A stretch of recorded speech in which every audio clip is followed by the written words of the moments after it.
Assalamualaikum warahmatullahi wabarakatuh. Alhamdulillah, selalu saja lisan kita mengucapkan kalimat yang mulia ini. Sebagai seorang muslim dan mukmin, kita sangat yakin kalimat Alhamdulillah adalah kalimat penghubung antara kita dengan Sang Pencipta Allah. Ini adalah kalimat berterima kasih dan bersyukur kepada Allah karena keberadaan kita di muka bumi ini. Dan Allah menjanjikan dengan mengucapkan kalimat ini, maka segala kebutuhan kita untuk roda kehidupan di muka bumi ini bahkan ditambahkan dengan nikmat-nikmat yang besar di akhirat nanti akan dipenuhi.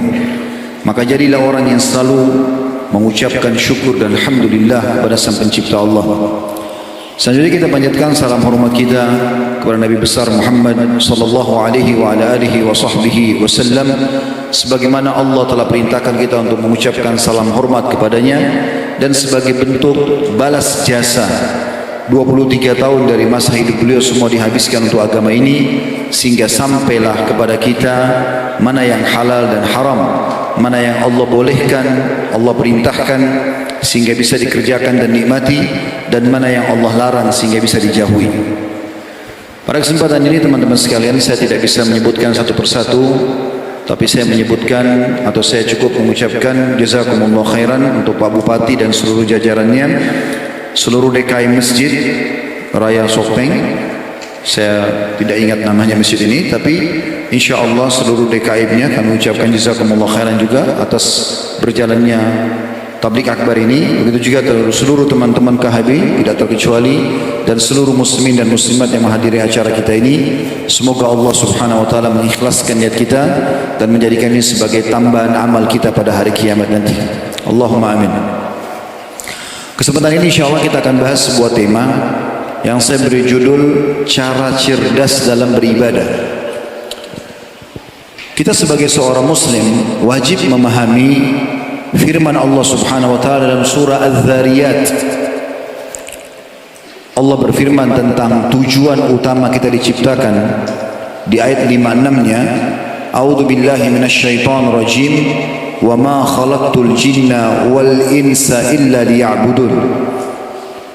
Aku, kata Allah, sebagai pencipta langit dan bumi dan pencipta seluruh manusia dan seluruh makhluk, mengatakan aku tidak menciptakan jin dan manusia kecuali untuk beribadah kepadaku.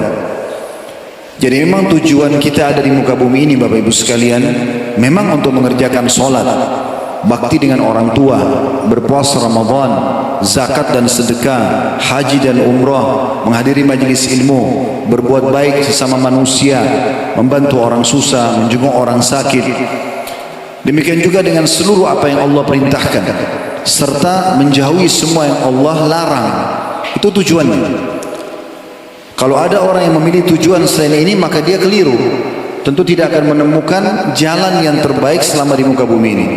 Kesimpulannya dari ayat ini adalah kita disuruh beribadah kepada Allah subhanahu wa ta'ala. Dan ibadah itu semua perkataan dan perbuatan yang dicintai dan diperintahkan oleh Allah. Kita sudah tahu ini adalah tujuan utama kita diciptakan di muka bumi ini. Berarti kita dianjurkan mengerjakan semua ibadah yang Allah perintahkan. Dan kita menjauhi semua apa yang Allah larang, masuk dalam kategori ibadah juga. Di sini teman-teman sekalian, dalam membahas ibadah cukup luas bahasanya tentunya, tapi ada hal yang ingin saya sentuh di sini tentang cara cerdas beribadah. Saya bukan sedang membahas tentang syarat sahnya ibadah, rukun-rukun ibadah, hal-hal yang membatalkan ibadah, bukan itu. Itu di bahasan fikih. Saya lebih menyentuh ke poin tentang masalah tazkiyatun nafs, pensucian jiwa kita. Bagaimana kita lebih tersentuh secara keimanan, sehingga kita bisa komitmen dan istiqamah dalam mengerjakan ibadah-ibadah. Dan kita cerdas memilih mana ibadah yang kita prioritaskan, mana yang tidak kita prioritaskan. Maksudnya di sini adalah yang kita dahulukan, yang harus kita kejar, dan mana yang kita nanti nomor duakan dari jenis-jenis ibadah ini. Sebelumnya, jauh membahas masalah ini, kita coba fokus ke masalah ikhlas. Di dua pertemuan kita sudah saya ingatkan ini, dan ini pertemuan kita yang ketiga. Setelah kemarin di Goa juga ada tablik akbar, membahas tentang kebesaran Sang Pencipta Allah pada tidur.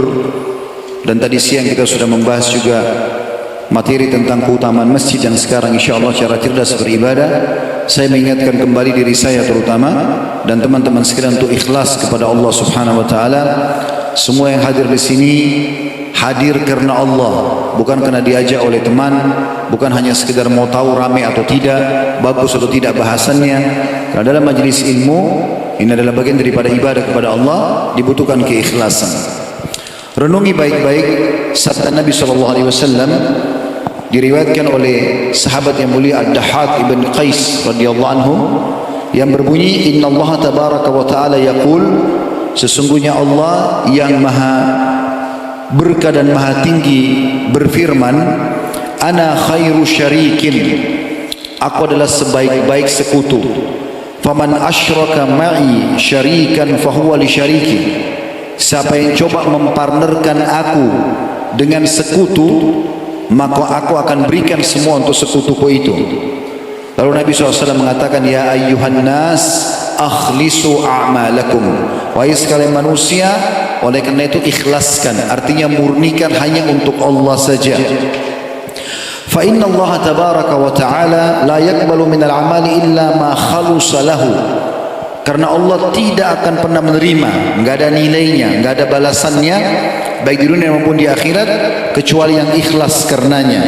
Wala taqulu, dan jangan pernah kalian ucapkan, hadhihi lillahi walirrahim, ini untuk Allah dan untuk kerabat-kerabatku.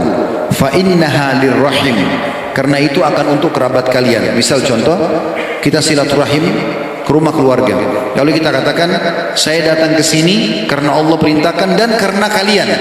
Bahasa karena kalian ini sudah cukup untuk hilang pahala silaturahim itu. Harus murni karena Allah, nggak ada hubungannya. Kita bantu orang susah, jangan kita mengatakan saya bantu kamu karena Allah perintahkan dan karena kasihan lihat keadaanmu, maka yang akan didapatkan hanya kasihan karena keadaan orang tersebut. Lalu beliau mengatakan, walaysa lillahi minha syai', kata Nabi SAW, karena Allah tidak akan menilai buat Allah sedikit pun dari apa yang dikerjakan tadi. Wala taqulu, dan jangan pernah kalian ucapkan juga, hadhihi lillahi wa liujuhikum, ini karena Allah saya lakukan dan karena kasihan pada kalian. Fa innaha liujuhikum, karena itu nanti hanya untuk mencari nama kalian saja. Atau ini lebih tepatnya, ini untuk Allah dan ini untuk nama baik. Maka kata Nabi SAW, itu hanya untuk nama baik kalian.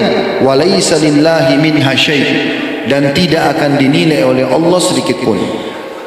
Maka ini poin yang sangat penting untuk diperhatikan dalam asas ibadah itu. Karena kalau dicampur antara Allah dengan makhluknya, maka Allah tidak akan terima. Dalam hadis yang hadis tadi itu hadis sahih diriwayatkan oleh Al-Baihaqi. Hadis yang lain Abu Umamah radhiyallahu anhu meriwayatkan, dia berkata, Ja'a rajulun ila Rasulillah sallallahu alaihi wasallam faqal, telah datang seseorang kepada Rasulullah SAW, lalu orang itu berkata, Ara'aita rajulan gaza yaltamisul ajra wadh-dhikra, bagaimana menurut anda ya Rasulullah tentang seseorang yang berperang karena Allah dan juga mencari nama, dia ingin reputasi, ya. Maka Rasulullah SAW bersabda, orang itu mengatakan, malahu, dapat apa orang itu? Faqala Rasulullah SAW, la syai'a lahu, dia tidak akan dapat sedikit pun pahala. Fa'adaha thalatha miraran, atau mirar, orang itu mengulangi sampai 3 kali, ya Rasulullah, berperang, ya, meninggalkan keluarga, meninggalkan harta karena Allah dan juga supaya harum namanya. Nabi SAW mengatakan tidak ada apa-apa, sampai 3 kali. Wa yaqulu Rasulullah SAW, kemudian Nabi SAW bersabda setelah 3 kali dia jelaskan, la syai'a lahu, tidak ada sedikit pun untuknya. Thumma qala, lalu beliau berkata, Inna Allah azza wa jalla la yaqbalu minal amali illa ma kana lahu khalisan wa butughiya bihi wajhuh, sesungguhnya Allah tidak akan pernah menerima amal kecuali yang betul-betul tulus karena berharap balasan dari Allah, baru bisa diterima. Bayangkan pekah sekali, ya. Jadi kalau silaturahim keluarga karena Allah yang perintahkan, gak ada hubungannya sama kerabat kita. Seorang suami baik sama istrinya karena Allah yang perintahkan baik pada istrinya. Istri baik sama suaminya karena Allah yang perintahkan. Orang tua pada anak karena Allah perintahkan. Anak bakti sama orang tua karena Allah yang perintahkan. Atasan baik sama bawahannya, bawahan sama atasannya, tetangga dengan tetangga, siapa saja karena Allah Subhanahu wa taala. Semua. Kapan sedikit aja dipartnerkan, maka Allah akan meninggalkan dia dengan apa yang dia niatkan itu.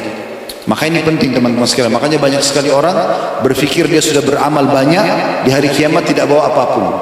Karena semuanya dicampurkan antara Allah dengan makhluknya. Jadi harus hati-hati.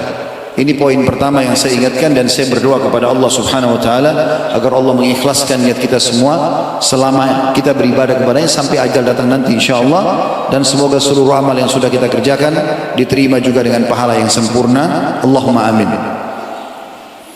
Saya akan masuk teman-teman sekalian cara cerdas yang pertama dalam beribadah, yaitu memaksimalkan niat. Memaksimalkan niat. Ini banyak orang luput dari masalah ini. Beranjak daripada hadis Nabi SAW, teman-teman bisa renungi hadis ini ya. Hadis yang sahih diriwayatkan Anas ibn Malik radhiyallahu anhu, beliau berkata, kami pernah pulang dari perang Tabuk bersama Rasulullah SAW, dan beliau bersabda, inna aqwaman khalfana bil Madinah, inna aqwaman khalfana bil Madinah ma salakna syi'ban wala wadiyan illa wa hum ma'ana habasahumul udhur. Ketahuilah ada beberapa orang di belakang kita di kota Madinah, mereka mengikuti kita di sisi pahala, padahal mereka di Madinah tidak ikut berperang. Setiap kita melewati celah-celah gunung dan tidak pula lembah, kecuali mereka akan ikut bersama kita doa dari sisi pahalanya. Karena orang jihad setiap langkahnya ada pahalanya, karena mereka tertahan dengan uzur. Dalam riwayat itu, riwayat Bukhari, dalam riwayat Abu Dawud, kata Nabi SAW, laqad taraktum bil madinati aqwaman masirtum masirah.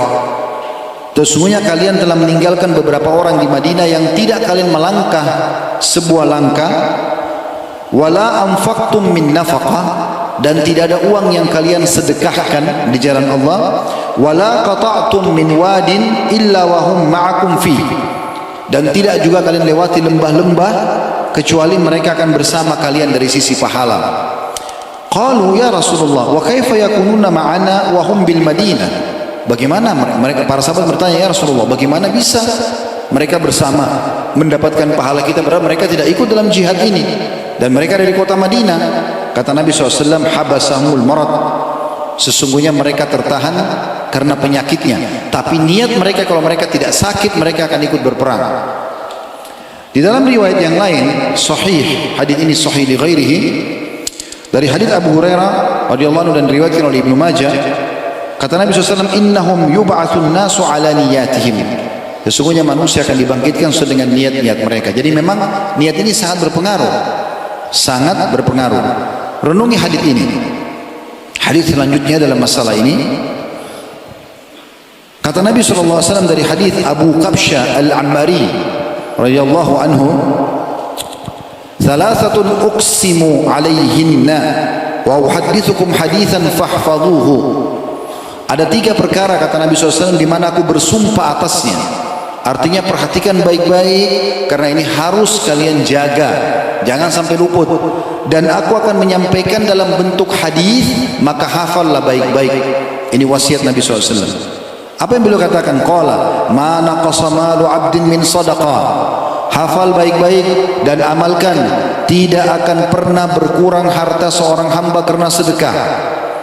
Hitung-hitungannya orang kapitalis, kalau dia punya 100.000, dia keluarkan 10.000 sedekah, maka berkurang, sisa 90.000. Itu pemikiran orang kapitalis. Kalau di sini di masjid masih ada yang berpikir seperti itu, harus dihapus malam ini. Karena konsep Islam tidak seperti itu. Kata Nabi SAW, hafal baik-baik, amalkan, tidak akan berkurang harta seorang hamba karena sedekah. Kalau hari ini anda kesedekahkan 10.000 rupiah dari 100.000, Allah akan ganti di hari yang sama atau besoknya minimal 10 kali lipat. Jadi itu jenis investasi yang tidak akan pernah rugi. Ini poin penting. Kenapa banyak orang selalu hitung-hitungan dalam bersedekah? Karena dia pakai sistem kapitalis. Oh kalau saya keluarkan maka kurang. Padahal sebenarnya tidak dalam Islam. Ini Nabi suruh hafal baik-baik. Lalu beliau mengatakan wala zulima 'abdun madlamatun sabara 'alaiha illa zadahu Allahu izza. Dan tidak ada seorang hamba yang terzalimi, ada orang berbuat jahat sama dia, lalu dia sabar, dia enggak balas, dia digunjing, dia difitnah, dia disakiti, tapi dia tidak balas kejahatan dengan kejahatan, kecuali Allah akan tambah baginya kemuliaan dan kedudukan. Sabar atas gangguan orang. Jadi kalau sudah ada yang ganggu anda, fahami baik-baik dan hafal dari Rasulullah SAW. Oh berarti kalau saya sabar di masalah ini, di ujungnya ini ada satu tingkatan yang Allah akan kasih, ada kedudukan. Jadi jangan malah emosi. Ini konsepnya. Wasiat Nabi SAW disuruh jaga. Kemudian kata Nabi SAW, wala fatah abdun baba mas'alatin illa fatahallahu alaihi baba faqrin. Dan tidak ada seorang hamba yang membuka pintu mengemis kecuali pasti Allah bukakan baginya pintu kemiskinan dan kehinaan. Wa uhadditsukum haditsan fahfadhu. Lalu saya juga akan sampaikan kalian hadis, hafal baik-baik. Dan ini sekarang yang jadi saksi bahasan kita. Tadi potongan awal hadis itu bukan bahasan kita. Ini sekarang yang akan jadi bahasan kita, berhubungan dengan niat. Apa kata Nabi SAW? Innamad dunya li arba'ati nafar. Sesungguhnya dunia ini ada 4 golongan manusia. Yang pertama beliau mengatakan, abdun razaqahullahu malan wa ilman fahuwa yattaqi fihi rabbah. Seseorang hamba yang Allah lapangkan ilmu yang luas, ilmu agama dan harta yang melimpah, lalu dia bertakwa kepada Allah padanya. Wa yasilu fihi rahimah. Dia cuma cari sumber halal, dia juga sibuk dengan bersedekah, dan dia melanjutkan hubungan silaturahim dengan hartanya itu, membantu kerabatnya. Wa ya'lamu fihi wa ya'lamu lillahi fihi haqqa. Dan dia tahu Allah punya hak di situ, ada zakat malnya. Fahadha bi afdalil manazil. Ini orang yang paling baik, tertinggi derajatnya dari manusia, hafal baik-baik, orang yang Allah berikan ilmu dan harta. Berarti dari poin ini teman-teman, kita dianjurkan agar memohon kepada Allah dijadikan orang yang pintar dan kaya. Dan tidak ada dalam Islam menjadi orang bodoh dan miskin, tidak ada. Kalau ada yang hadir mengatakan, Ustaz saya masih miskin, masa Ustaz menyinggung seperti itu? Saya bukan menyinggung, saya sedang menyampaikan kepada anda wasiat Nabi agar anda hafal. Anda disuruh berkembang, maju, bergerak. Pepatah bahasa Arab mengatakan fa inna fi harakati barakah, taharrak fa inna fi harakati barakah. Bergerak, produktif, karena semua itu akan ada berkahnya, akan ada berkahnya. Dalam pepatah bahasa Arab yang lain, manjadda wajad. Siapa yang berusaha dia akan mendapatkan hasil kerjanya. Dan pepatah bahasa Arab yang lain mengatakan jarrib ta'rif. Coba dulu baru kau ambil keputusan. Jangan belum mencoba, saya enggak mungkin bisa, saya enggak mungkin suka. Enggak ada dalam Islam ini. Kita coba dan jadikan mulahnya berdoa kepada Allah. Bilang, ya Allah, karuniakanlah kepadaku ilmu dan harta. Tambah lagi doanya, dan jadikan aku menghabiskan keduanya di jalan-Mu. Karena kalau ada orang punya ilmu tapi tidak diamalkan, percuma, akan jadi ancaman bagi dia di akhirat. Akan jadi dosa. Dia tahu haram tapi dia diam, biarkan orang melakukannya, tidak boleh. Atau dia punya harta dia enggak sedekahkan, dia bakhil, maka jadi berdosa. Jadi kita harus menghabiskan keduanya. Punya ilmu sibuk mengajarkan kepada orang, dan punya harta sibuk bersedekah. Ini kedudukan yang paling tinggi. Lebih dalam kita bahas golongan kedua. Ini yang saya ingin titik beratkan berhubungan dengan bahasan kita, golongan kedua. Wa abdun razaqahullahu ilman wa lam yarzuqhu malan fahuwa sadiqun niyyah. Dan seorang hamba yang Allah karuniai ilmu, dia faham ilmu agama tapi belum dikasih harta, tapi dia tulus sekali niatnya baik, ya. Yaqulu, dia berkata dengan niatnya, lau anna li malan la amiltu bi amali fulan. Kalau saya dikaruniai juga harta, saya akan buat seperti fulan. Tadi kelompok pertama, dia kan punya ilmunya. Si fulan ini yang pertama bangun masjid 10, bolak-balik pergi haji, bantu orang miskin. Kelompok yang kedua ini, dia lihat Dia juga pengen sekali melakukan, tapi nggak ada uangnya. Bagaimana caranya supaya dia bisa mendapatkan pahala sama dengan kelompok pertama yang sudah bangun 10 masjid, yang sudah setiap hari berikan makan orang miskin, selalu bersedekah, bolak-balik pergi haji dan umrah. Kata Nabi SAW, dia berkata kelompok kedua yang punya ilmu tapi tidak punya harta, lau anna li malan, kalau Allah berikan saya harta juga, la amiltu bi amali fulan, maka saya akan berbuat seperti orang itu. Fahuwa biniyatihi, maka dia dengan niatnya, niat tulusnya tadi, fa ajruhuma sawa, pahalanya sama. Cerdas gak ini? Cerdas. Karena kita tidak mampu bangun 10 masjid, kita tidak mampu bolak-balik berhaji dan umrah, kita tidak mampu bantu setiap hari orang miskin karena kita nggak punya harta. Tapi karena tahu ilmunya, ini malam ini Anda sudah dengarkan ilmunya, maka tuluskan niatnya. Tapi ingat ya, ini akan didapatkan bagi orang yang tidak punya kemampuan lalu dia pakai niat. Enggak berlaku kalau orang itu kaya lalu dia bilang saya niat saja. Cukup dengan niat. Itu orang pergi haji, ya sudah saya juga niat haji, padahal dia punya kemampuan. Ini nggak dapat.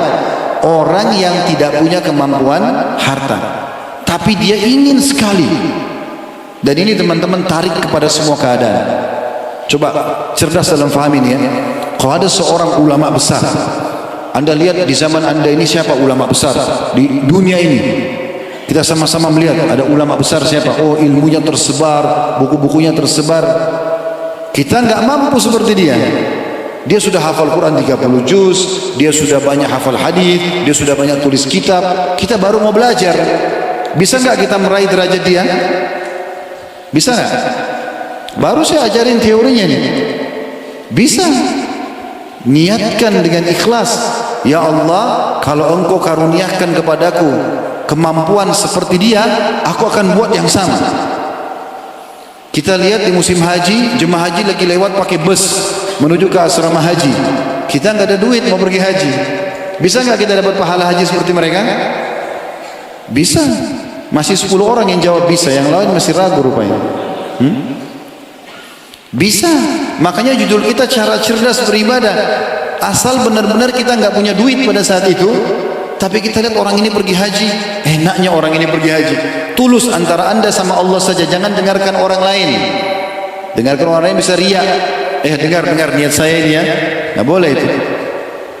Jadi antara sama Allah, ya Allah, kalau seandainya Kau karuniakan aku harta dan kesempatan, aku akan haji seperti mereka. Apa kata Nabi? Fahuma fi ajri sawa.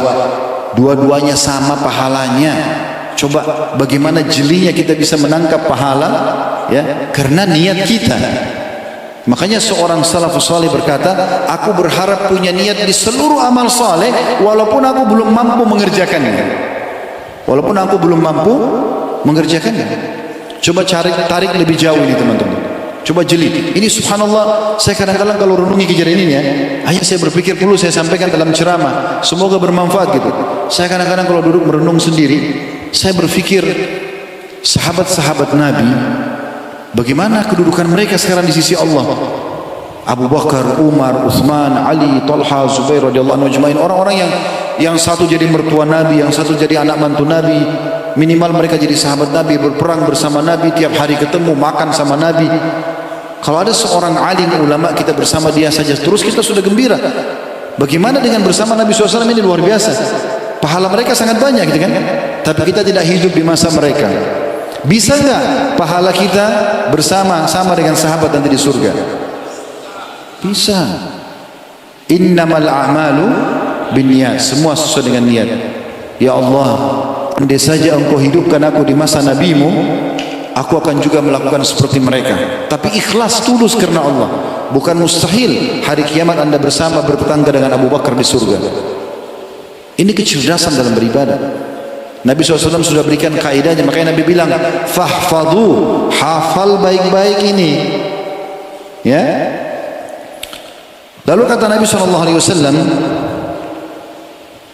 wa abdun razaqahu malan. Golongan ketiga, seseorang hamba yang Allah kasih harta melimpah. Walam yarzuqhu ilman yakhbitu fi mali bighairi ilm. Tapi dia tidak dikasih ilmu, dia nggak belajar agama, kaya raya tapi bodoh dalam agama, ya. Lalu dia habiskan hartanya di dalam dosa, maksiat kepada Allah, diskotik, bar, mabuk-mabukan, foya-foya, menjatuhkan orang, membunuh orang, segala macam. Wala yattaqi fihi rabbah, dia sama sekali tidak takut kepada Tuhannya di harta tersebut. Wala yasilu fihi rahimah, dia tidak melanjutkan hubungan silaturahimnya, enggak bantu kerabat-kerabatnya yang susah. Wala ya'lam lillahi fi haqqa, dia tidak pernah mau tahu haknya Allah di harta itu, tidak pernah keluarin zakatnya.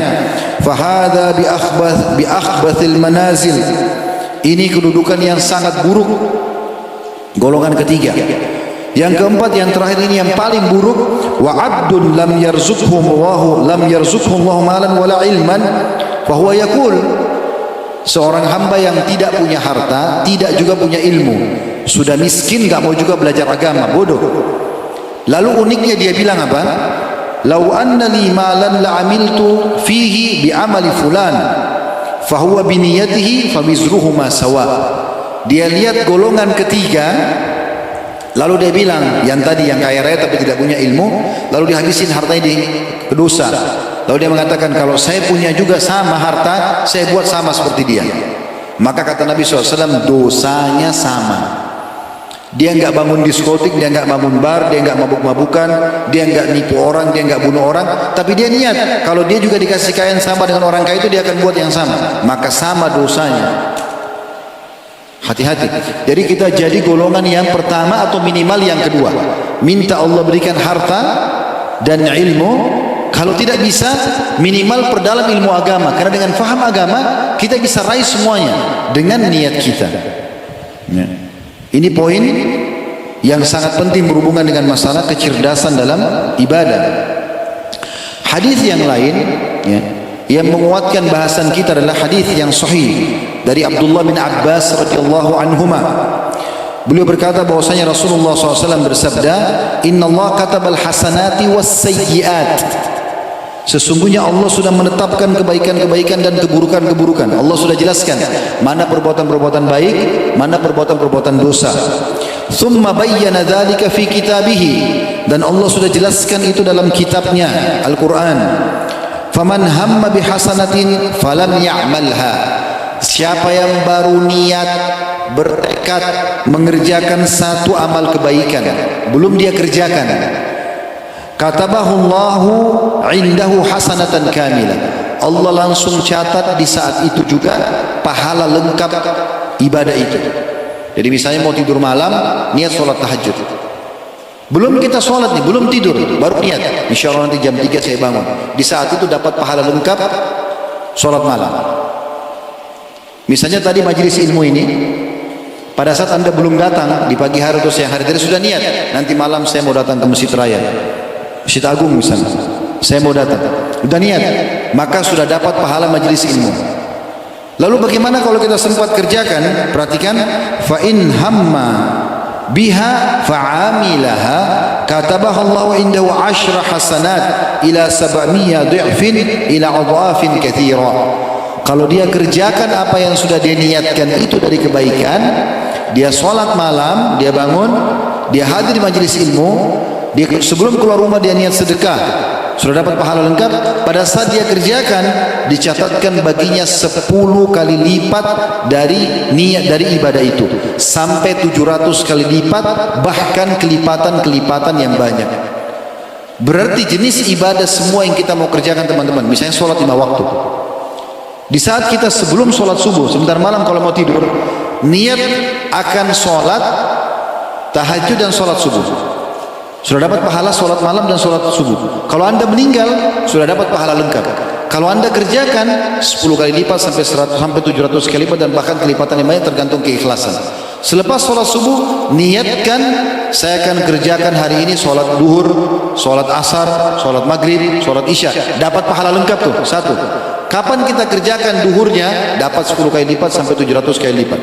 Asar sama, maghrib sama, isya sama. Ini yang rutin kita kerjakan. Semua yang kita ingin kerjakan diniatkan dan usahakan dijalankan niat apa yang sudah kita niatkan itu. Ini kecerdasan luar biasa. Jadi dengan niat kita bisa dapat berlipat-lipat pahala dengan jenis ibadah yang sama. Beda dengan orang yang pada saat dia tidak niat sama sekali sholat di masjid, tidak niat sholat duhur, begitu dia pergi ke kantor aktivitas, pas azan temannya ajak, ayo kita sholat ya, oh ayo sholat, dia baru niat pada saat itu. Nah di sini beda dengan orang yang dari tadi awal sudah niat, karena ini tiba-tiba aja mau kerjakan. Beda dengan orang yang pas ada orang miskin minta, baru dia keluarkan. Beda dengan orang yang sebelum keluar rumah, dia udah niat. Dia sudah taruh di kantong sebelah kanan atau kantong sebelah kirinya, ini uang khusus kalau ada yang minta saya akan sedekah. Dia udah niatin, ini sudah dapat pahala lengkap. Begitu dia kasih, 700 kali lipat. Itu bukan main-main itu. 700 kali lipat. Ya.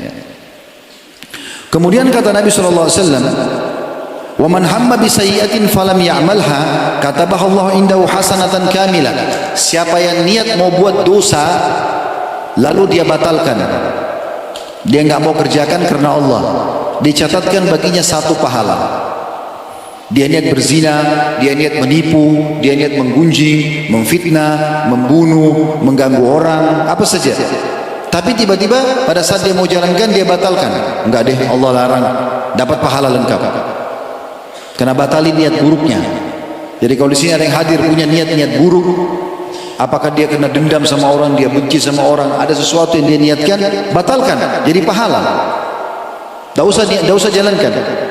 Kata Nabi SAW dalam hadis ini, fa in huwa hamma biha fa amilaha katabahu Allahu lahu sayyi'atan wahidah. Kalau dia niatkan lalu dia kerjakan dosa itu, hanya dicatatkan baginya satu dosa saja. Zada fi riwayah, dan ditambahkan dalam riwayat lain, au mahaha, atau Allah akan hapuskan dosa itu. Wala yahliku 'ala Allahi illa halik, dan tidak ada orang yang binasa ya kecuali yang sudah memang pantas binasa. Setelah hadis ini harusnya tidak ada orang yang binasa, karena dia tidak bisa mengerjakan pun karena dia sakit kah, karena dia ada uzur kah, dia bisa niat dapat pahala. Ya, dia stroke, cacat, nggak bisa ke masjid, tapi dia niat dalam hati, kalau saya sehat saya mau ke masjid, sudah dapat pahala terus sampai dia mati. Karena memang dia punya uzur, sebagaimana tadi hadis sudah kita jelaskan. Ini hadis yang luar biasa sekali berhubungan dengan masalah ini. Kemudian dalam hadis yang lain, hadis Abu Hurairah dengan sanad sahih. Tadi itu hadis riwayat Bukhari Muslim ya, yang sudah kita bacakan tadi. Dalam hadis yang sahih lain diriwayatkan oleh Imam Muslim. Maaf, ini Imam Bukhari. Lafaz Imam Muslim nanti ada. Abu Hurairah meriwayatkan bahwasanya Rasulullah sallallahu alaihi wasallam bersabda, yaqulullahu azza wa jalla, Allah yang Maha Mulia dan Maha Tinggi berfirman, idza arada 'abdi an ya'mala sayyi'atan fala taktubuha 'alaihi hatta ya'malaha. Allah berfirman kepada para malaikat, pendamping manusia, kalau hambaku niat mau kerjakan dosa, jangan catat dulu. Allah suruh malaikatnya begitu, jangan catat dulu. Fa in amilaha faktubuha bimithliha. Kalau dia kerjakan, catat satu dosa saja. Wa in tarakaha min ajli, kalau dia tinggalkan karena aku, kata Allah, faktubuha lahu hasanah, catat untuknya pahala. Wa in arada an ya'mala hasanatan falam ya'malha, dan kalau dia niat mau kerjakan kebaikan dan dia belum kerjakan, faktubuha lahu hasanah, catatkan buat dia pahala. Dia baru niat belum dikerjakan, catatkan pahala. Fa in amilaha faktubuha lahu bi asyri amsalha ila 700. Kalau dia kerjakan apa yang sudah dia niatkan, kata Allah kepada para malaikat, catat 10 kali lipat sampai 700 kali lipat. Jadi mirip riwayat lain tadi, mirip riwayat sebelumnya. Itu riwayat Bukhari. Riwayat Imam Muslim berbunyi, kata Nabi SAW, man hamma bi hasanatin falam ya'malha kutibat lahu hasanah. Siapa yang niat mengerjakan satu kebaikan, dicatatkan baginya satu pahala walaupun belum dikerjakan. Wa man hamma bi hasanatin fa amilaha kutibat lahu asyru hasanatin ila 700 dhi'fin. Kalau dia kerjakan apa yang dia niatkan dari kebaikan, dicatatkan 10 kali lipat sampai 700 kali lipat. Wa man hamma bi sayyi'atin falam ya'malha lam tuktab alaihi wa in amilaha kutibat. Kalau dia niat kerjakan dosa, belum dicatat dosa. Kalau dia sudah kerjakan, baru dicatatkan satu dosa saja untuk dia. Kalau anda sedang niat mau mengerjakan satu kebaikan, teman-teman, kerjakan saja. Dan tidak usah kita tahu kira-kira yang kita keluarkan itu nanti atau kita kerjakan itu benar, pas atau tidak, yang penting sesuai dengan perintah Allah. Contohnya begini, Anda mau sedekah nih, ada orang miskin lewat atau ada orang yang lewat, Anda mau sedekah, Anda berikan saja, nggak usah tanya kamu ini muslim atau bukan, uang ini kau pakai mabuk nanti atau tidak, nggak usah, kasih saja. Tugas kita memberi, kecuali nyata orang itu lagi mabuk sempoyongan terus Anda kasih uang, kita tahu dia akan beli bir lagi atau minuman keras, jangan dikasih. Jadi nggak usah terlalu mendikte ke dalam orang yang akan kita berikan sesuatu. Dengarkan hadis ini ya. Hadis ini hadis yang sahih. Hadis ini diriwayatkan oleh Imam Bukhari dan juga Imam Muslim. Abu Hurairah meriwayatkan radhiyallahu anhu bahwa Rasulullah SAW bersabda, qala rajul, ada seseorang laki-laki berkata, la atasaddaqanna bi sadaqah, fa kharaja bi sadaqati fa wada'aha fi yadi sarikin fa asbahu yatahaddatsun. Dia keluar, dia bawa duitnya, uangnya, dia mau sedekah. Pada saat dia ketemu dengan seseorang, dia langsung kasih tanpa dia tanya siapa kamu ini. Ternyata yang dia kasih itu seorang pencuri. Dia tidak tahu kalau pencuri, dia kasih aja. Maka keesokan paginya, karena ini malam hari dilakukan, orang mulai berbicara, semalam pencuri itu dapat uang sedekah dari si fulan, tapi orang yang kasih ini tidak tahu kalau ini pencuri. Dia keluar, dia niat lillahi ta'ala, dia kasih sedekah. Maka orang yang sedekah ini, maka orang berbicara mengatakan, tusuddikal lailata ala sarik. Semalam orang pencuri yang biasa mencuri itu dapat duit sedekah.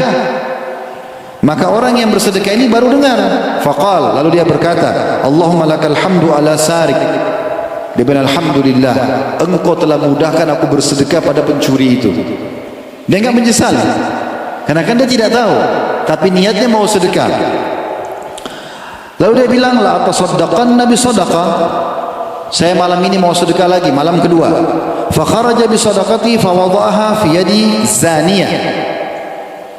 Lalu dia ketemu, dia niat siapa yang dia temui pertama, dia mau sedekah. Dia temui seorang wanita, tanpa dia tanya apa pekerjaannya, langsung dia taruh di tangannya, ini sedekah saya. Ternyata perempuan itu seorang pezina. Dia tidak tahu, dia kasih aja, dia niatnya mau sedekah. Ketemu orang di jalan, dia kasih gitu. Fa'asbahu yatahaddatsun. Besok paginya orang-orang pada bicara di sekitar orang yang sedekah ini. Tusuddikal laila ala zaniyah. Itu pezina tuh semalam dapat sedekah lagi dari orang ini, gitu kan? Maka sampai ke telinga orang yang sedekah ini, faqala alhamdulillah, Allahumma lakal hamdu ala zaniyah. Segala puji bagi Allah, segala puji bagi Allah, karena engkau telah mudahkan aku sedekah untuk orang pezina ini. La tasaddaqanna bi sadaqah. Malam ketiga dia bilang, saya mau sedekah lagi deh. Karena malam pertama jatuh di tangannya pencuri, malam kedua jatuh di tangannya pezina. Malam ketiga, fa kharaja bi sadaqati fa wada'a fi yadi ghaniyin. Lalu dia keluar, dia niat siapa yang dia temui pertama dia akan sedekah. Tiba-tiba dia temu seseorang, dia kasih.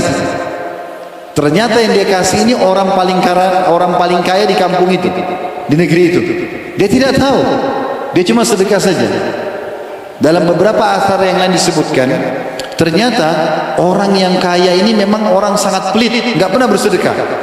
Dia kaget, kok tiba-tiba ada yang kasih dia duit banyak. Belum pernah, biasanya dia yang diminta uang gitu ya. Orang ini lalu istirahat malam, fasbuh yatahaddatsun. Pada pagi hari orang-orang pada bicara, tusuddika ala ghani. Tadi malam yang kaya raya pelit itu dapat duit tuh sedekah. Ya. Faqala, maka orang yang sedekah mengatakan, Allahumma lakal hamdu ala sarikin wa zaniyatin wa ghani. Ya Allah, aku bersyukur kepadamu karena engkau yang mudahkan aku untuk bersedekah di tangan pencuri, pezina dan orang kaya itu. Dia tidak tahu, kalau dia tahu tentu beda. Dia tidak tahu, dia dengan niatnya saja dia kasih. Apa yang terjadi? Allah subhanahu wa ta'ala berkahi sedekah itu karena niatnya. Apa yang terjadi? Kata Nabi SAW, fa'utiya faqila lahu ama sadaqatuka ala sarikin fala'allahu an yastakhiffa an sarikatihi. Maka Allah utus kepadanya seseorang yang mengatakan kepadanya, ya, kalau sedekah yang kau keluarkan kepada pencuri, maka dengan niatmu Allah buat dia berhenti mencuri. Tanda pencuri itu pada saat terima, karena berkahnya uang itu, niatnya tulus orang yang memberi ini, maka pencuri itu berpikir, uang ini cukup banyak, untuk apa saya mencuri lagi? Allah gerakkan hatinya, dia sadar, dia pakai, lalu dia berbisnis, dia berdagang, berhenti mencuri. Wa amma zaniyatu fa'ala'allaha an tastakhiffa an zina. Sementara si pezina dengan sedekahmu itu dia berhenti berzina. Dia tersentuh si pezina itu, lalu dia mengatakan, ada uang yang diberikan kepada saya tanpa saya ditidurin. Maka dia berhenti berzina, dia pakai modal, lalu dia berhenti berzina. Wa ammal ghani fala'allahu an ya'tabira fayunfika mimma atahu Allah. Sementara yang kaya, dia mengambil pelajaran. Ternyata memang selama ini saya salah, tidak pernah sedekah, maka dia pun mulai sejak itu bersedekah. Kenapa semua ini terjadi? Karena niat baiknya orang yang bersedekah tadi. Itu luar biasa, pengaruh luar biasa dari masalah sedekah itu. Di dalam hadis yang lain menguatkan bahasan kita, hadis hasan sahih, ya. Dari hadis Abu Darda radhiyallahu anhu, beliau mengatakan bahwasanya Nabi SAW bersabda, man ata firasyahu wa huwa yanwi an yaquma yusalli minal lail, siapa yang datang mendatangi ranjangnya untuk tidur di malam hari dan dia niat ingin salat, bangun salat malam dan subuh, faghalabathu ainahu hatta asbah, lalu dia tertidur sampai pagi, lewat, tidak sempat salat malam, kutiba lahu ma nawa, dicatatkan untuknya apa yang sudah dia niatkan.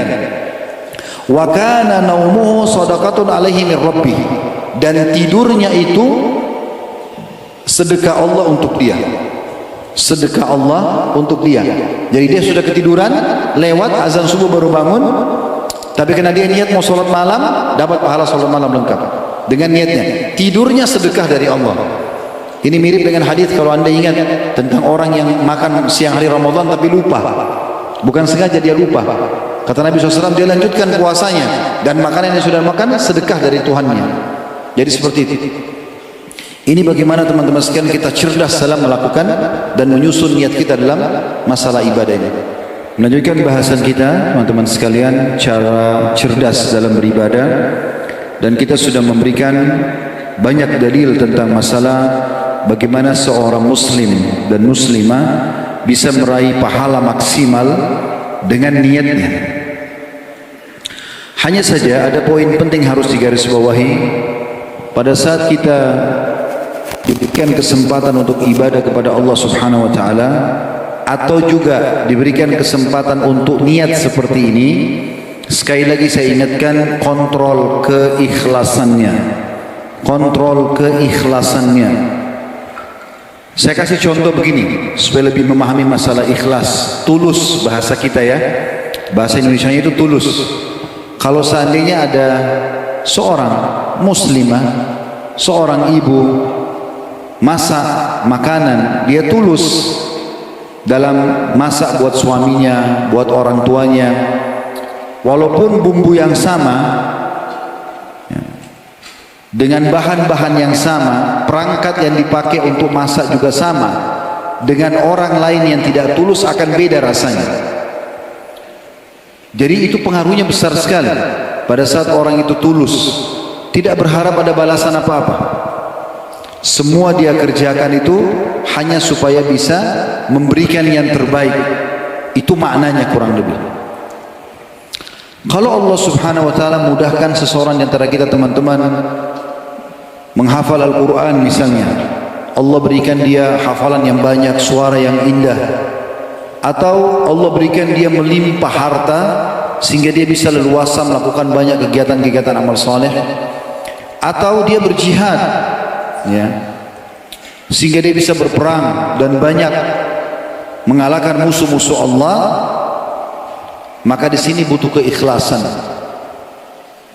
Kapan dia tidak ikhlas? Perhatikan hadis ini yang saya ingin sampaikan. Hadis yang sahih dari Abu Hurairah radhiyallahu anhu, beliau berkata bahwasanya aku mendengarkan Rasulullah sallallahu alaihi wasallam bersabda, inna awwalan nasi yuqda yaumal qiyamati alaihi rajulun istushhida. Ketahuilah, kata Nabi SAW, orang yang pertama sekali nanti akan dihisab hari kiamat adalah seseorang yang dianggap mati syahid. Ini nggak gampang ya. Pergi ke medan perang, kemudian meninggalkan keluarga, lalu ditusuk oleh musuh, mati. Fa'utiya bihi fa'arrafahu ni'amahu fa'arafaha. Didatangkan hari kiamat orang yang mati syahid ini, lalu Allah perlihatkan kepadanya nikmat-nikmat Allah, seperti keberanian, badan yang kekar, keterampilan dalam berperang pada saat dia membunuh musuh, dan dia mengenal itu. Oh iya, memang saya pernah lakukan itu. Allah perlihatkan untuk dia. Qala fama amilta fiha. Allah bertanya kepada dia di depan makhluk semua, apa yang kau kerjakan dengan semua ini yang saya sudah berikan? Keberanian, keterampilan, sampai membunuh beberapa orang musuh. Qala qataltu fika hatta stushhidtu. Dia bilang, aku berperang, aku gunakan untuk berperang di jalanmu sampai aku terbunuh mati syahid. Di dunia orang bisa bohong, ya. Sesama manusia bisa berbohong. Kamu tadi tulus gak ke masjid? Ya, saya tulus. Ya, antara dia sama manusia dia bisa bohong, tapi sama Allah nggak bisa orang bohong. Nggak bisa. Di hari kiamat orang ini datangkan, lalu Allah mengatakan di depan seluruh makhluk, kadzabta, kau telah dusta.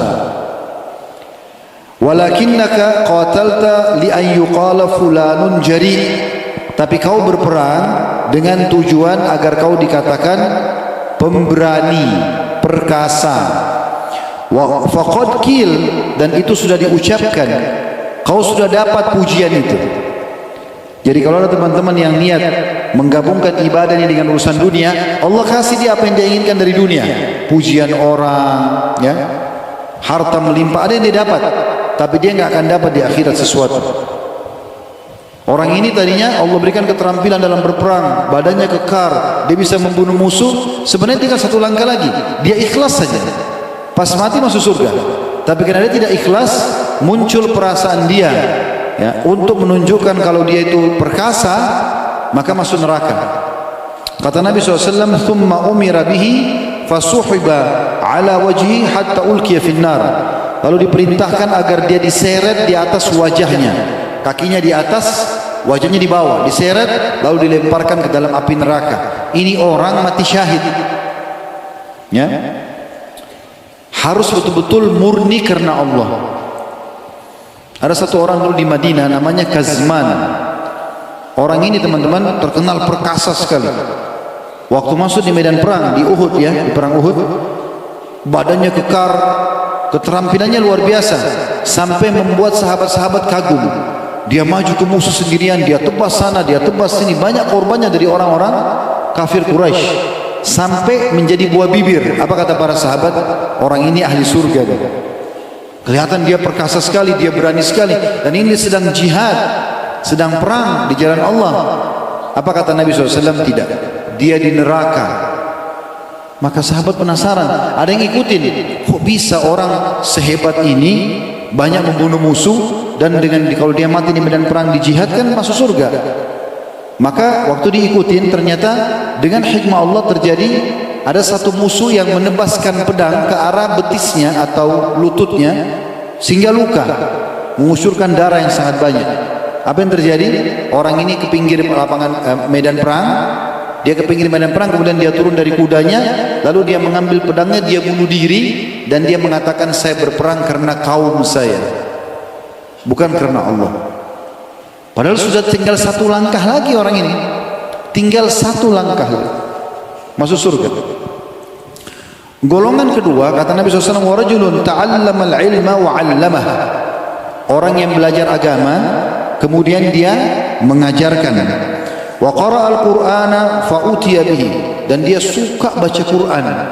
Didatangkan hari kiamat nanti, fa 'arrafahu ni'amahu fa 'arafaha. Allah perlihatkan semuanya. Di awal dia belajar di pesantren, dia hafal Quran, dia belajar ilmu, mulai dikenal sebagai seorang dai ustaz, mulai ceramah, banyak pengikutnya, dan seterusnya, ya. Dia tahu semua itu. Qala fama amilta fiha, apa yang kau buat dengan ini semua? Kata Allah, qala ta'allamtul ilma wa 'allamtuhu. Dia mengatakan, aku belajar ilmu agama ini lalu aku mengajarkan. Wa qara'tu fikal Quran, dan aku pun membaca Quran dan semua itu karenamu ya Allah. Qala kadzabta, Allah mengatakan kau bohong. Allah nggak bisa dibohongin. Kita bisa bohong sama teman, bisa bohong dengan penampilan di depan masyarakat, orang sekitar kita, bisa, sama Allah nggak bisa. Allah tahu niatnya. Walakinnaka ta'allamtal ilma liyuqal alim, tapi kau belajar agama supaya kau dibilang orang pintar, alim, ulama, ingin dipuji-puji, sibuk dengan gelarnya sana sini, ya.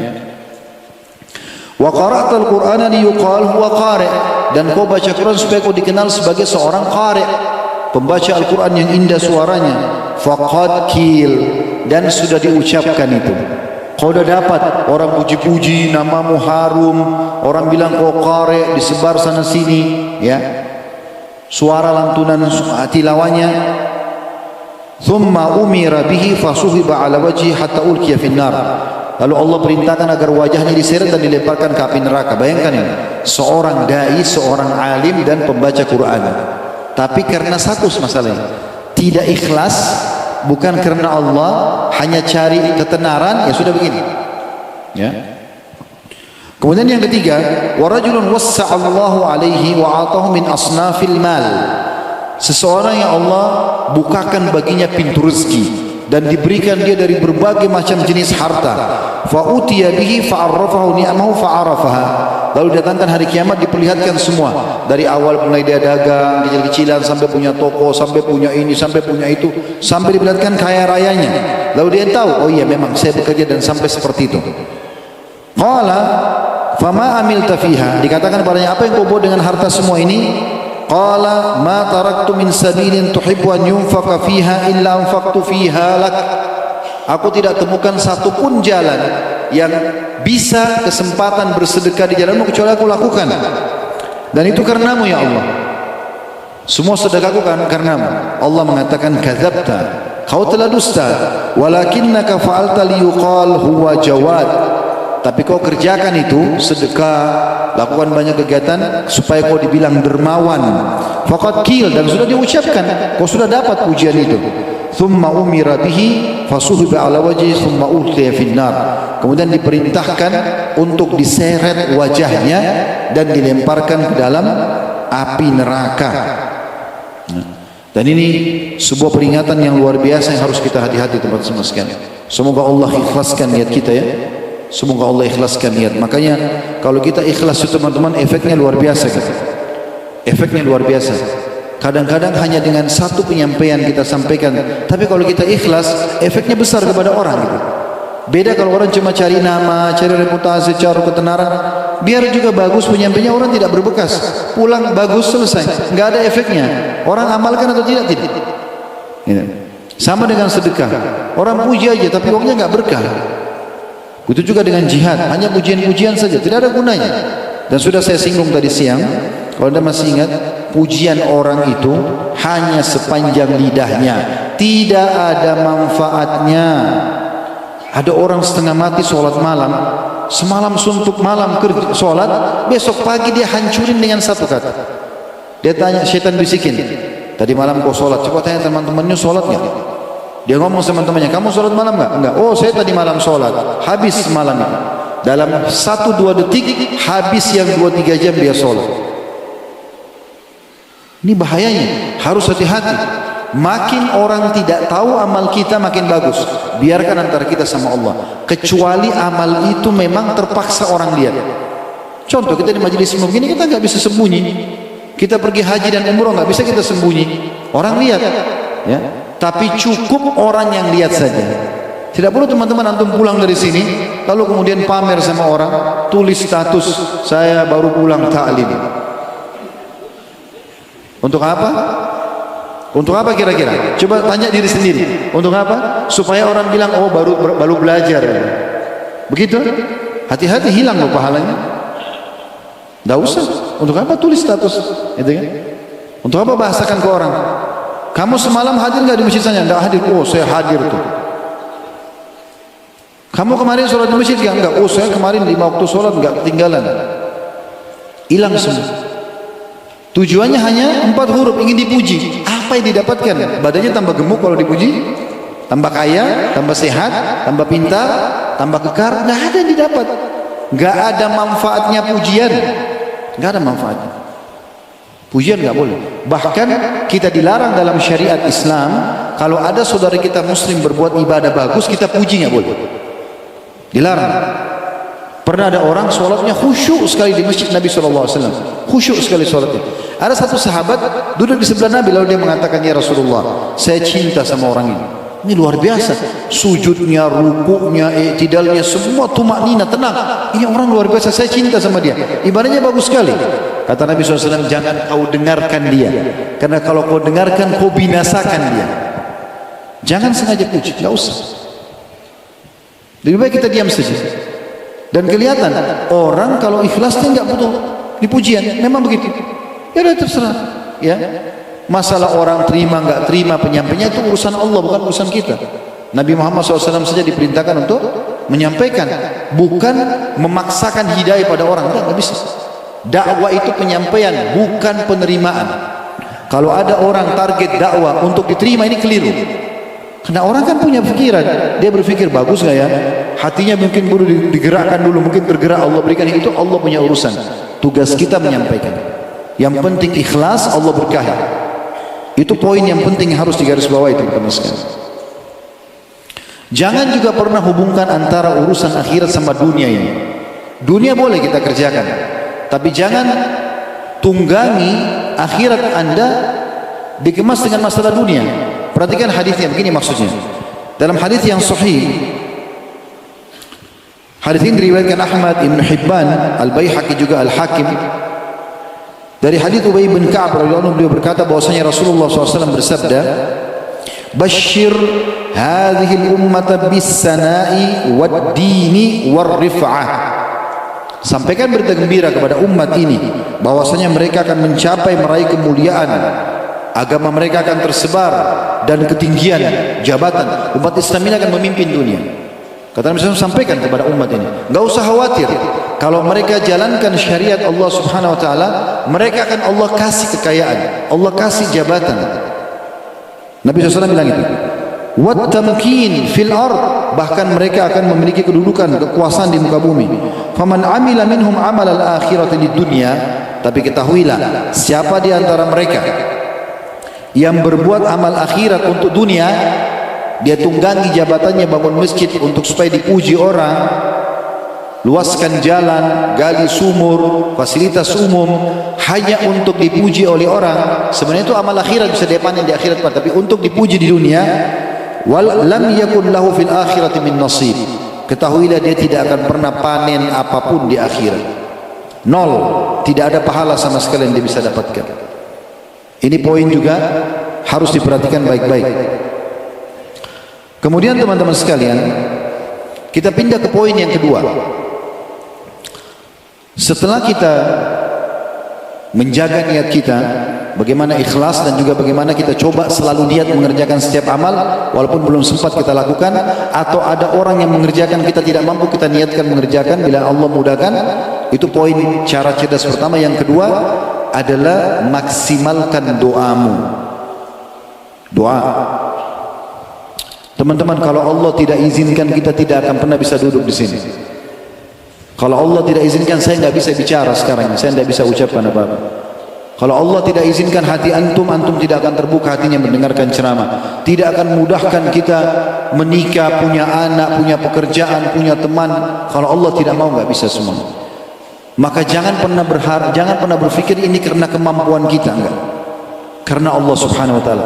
Nah, fungsi doa di situ menunjukkan kebutuhan kita kepada Allah. Kenapa kita harus berdoa lagi? Sementara Allah sudah berikan kita semua fasilitas ini, sudah berikan kita kehidupan, kedua tangan, anggota tubuh kita bisa berfungsi. Karena doa itu menunjukkan kita butuh kepada Allah. Itu fungsinya doa. Jadi jangan luputkan. Nah, tentu banyak sekali doa-doa teman-teman sekalian, tapi masih jarang orang memaksimalkan doa-doa seperti dua hal yang saya ingin diberatkan. Waktu-waktu mustajab doa, ini penting sekali. Antara azan dan iqamah, pada saat lagi safar, puasa, kalau kita ada Senin Kamis, puasa sunnah, puasa Ramadan, sepanjang hari ataupun menjelang buka puasa ada waktu mustajab. Hujan lagi turun seperti sekarang ada menjelang musim hujan. Ini semua waktu-waktu mustajab. Minta doa orang tua kita, ayah dan ibu kalau sudah meninggal, minta sama paman, saudaranya ayah atau saudarinya ibu, tante. Karena pengganti ayah, saudara kandungnya ayah, pengganti ibu, saudarinya ibu. Ya. Mereka kedudukannya seperti orang tua kita. Seperti Ali bin Abi Thalib pada saat meninggal ayahnya Abu Thalib, maka dia meminta selalu kepada pamannya Abbas yang masuk Islam agar selalu ridho sama dia tiap hari, karena dia anggap itu pengganti ayahnya. Jadi kita bisa melakukan doa, tapi maksimalkan waktu dan tempat mustajab. Kemudian pilih doa-doa pilihan. Nah, ini poin penting.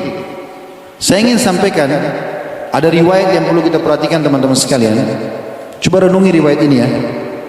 Saya melihat sahabat ini sangat cerdas dalam bertanya kepada Nabi SAW. Hadis ini diriwayatkan oleh Tirmidzi dengan sanad hasan.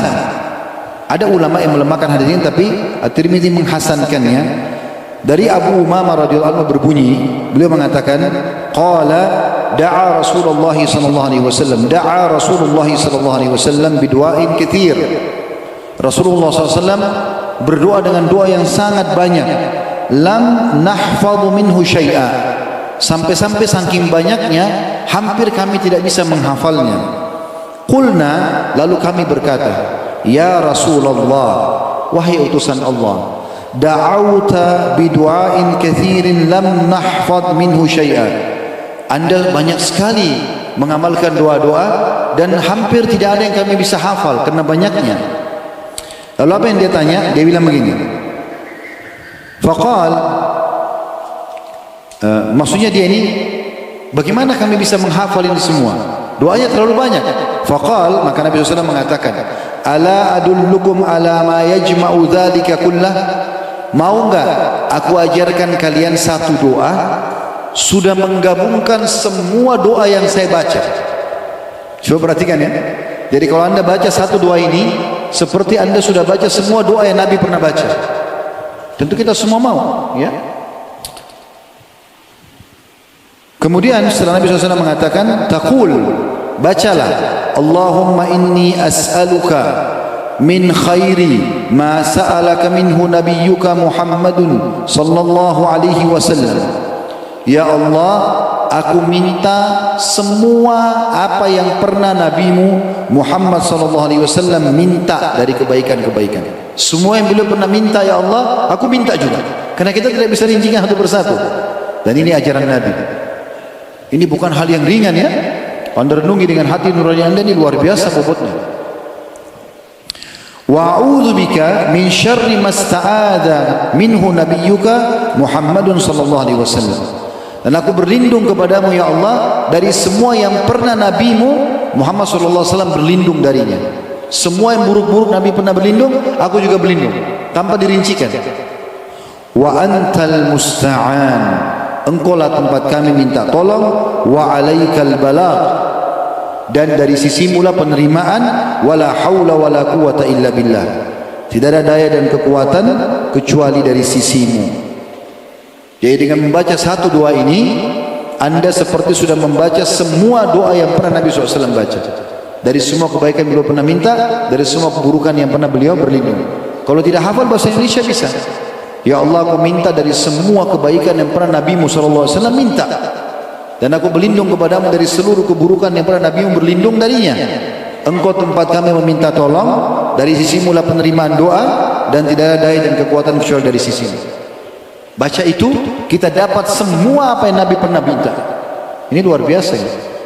Kalau anda punya seorang guru, dia rajin sekali berdoa. Antara azan iqamah setiap hari berdoa, dia mengajarkan di pesantren banyak doa. Mungkin anda berharap bisa punya doa seperti dia kan? Itu guru kita. Bagaimana dengan baginda Nabi SAW yang sudah pasti dapat panduan dari langit? Ini cerdas sekali, ya. Sesuai dengan judul kita, harus cerdas dalam beribadah. Doa bisa kita doa apa saja, tapi doa ini jangan luput. Doa yang kedua, hadis ini Hadis yang sahih diriwayatkan oleh Ibnu Majah dan juga Ahmad. Nabi SAW mengajarkan, Allahumma inni as'aluka minal khairi kullihi ajilihi wa ajilihi. Ya Allah, aku minta kepadamu semua kebaikan yang disegerakan maupun yang ditunda. Atau ya Allah, aku minta semua kebaikan tidak terkecuali kecil ataupun besar, ya, yang sudah dekat atau yang masih jauh. Ma'alimtu minhu wa ma lam a'lam. Semua yang aku tahu atau aku tidak tahu. Mungkin Anda mengatakan, saya sudah sering doa, ya Allah, minta supaya saya bahagia, supaya saya sehat, supaya saya kaya, supaya saya pintar. Itu menurut Anda kebaikan kan? Tapi mungkin masih ada kebaikan Anda tidak tahu. Maka kita bilang di sini, ya Allah, aku minta semua kebaikan yang sudah dekat atau yang masih jauh, yang aku tahu atau tidak tahu, semuanya aku minta. Wa a'udzubika minasyarri kullihi ajilihi wa ajilihi. Dan aku berlindung kepadamu dari semua jenis keburukan yang sudah dekat ataupun yang masih jauh. Ma'alimtu minhu ma lam a'lam. Apakah aku tahu atau aku tidak tahu keburukan itu. Allahumma inni as'aluka min khairi ma sa'alaka 'abduka wa nabiyyuka. Ya Allah, aku minta apa yang dari kebaikan apa yang telah diminta oleh hambamu dan nabimu, maksudnya Nabi Muhammad sallallahu alaihi wasallam. Wa a'udzubika min syarri ma adza bihi 'abduka wa nabiyyuk. Nah, aku berlindung kepadamu dari semua keburukan yang pernah diminta berlindung oleh hambamu dan nabimu. Allahumma inni as'alukal jannah wa ma qarraba ilaiha min qaulin aw amal. Ya Allah, aku minta semua perkataan dan perbuatan yang mendekatkan aku ke surga. Wa a'udzubika minan nar wa ma qarraba ilaiha min qaulin aw amal. Dan aku berlindung kepadamu dari neraka, aku berlindung kepadamu dari semua perbuatan dan perkataan yang membawaku ke api neraka. Wa as'aluka an taj'ala kulla qada'in qadaitahu li khaira. Dan aku minta semua takdir yang engkau tentukan untukku baik. Yang kau tentukan untukku baik. Nah, kalau doa yang kedua ini menggabungkan doa pertama dengan doa-doa lain. Jadi ada 3 potongan dalam doa ini ya. Kita minta, ya Allah, berikanlah aku semua kebaikan yang sudah dekat ataupun jauh, dan aku berlindung kepadamu dari aku tahu atau aku tidak tahu, dan aku berlindung kepadamu dari seluruh keburukan yang sudah dekat ataupun yang masih jauh, aku tahu atau aku tidak tahu. Ini pertama.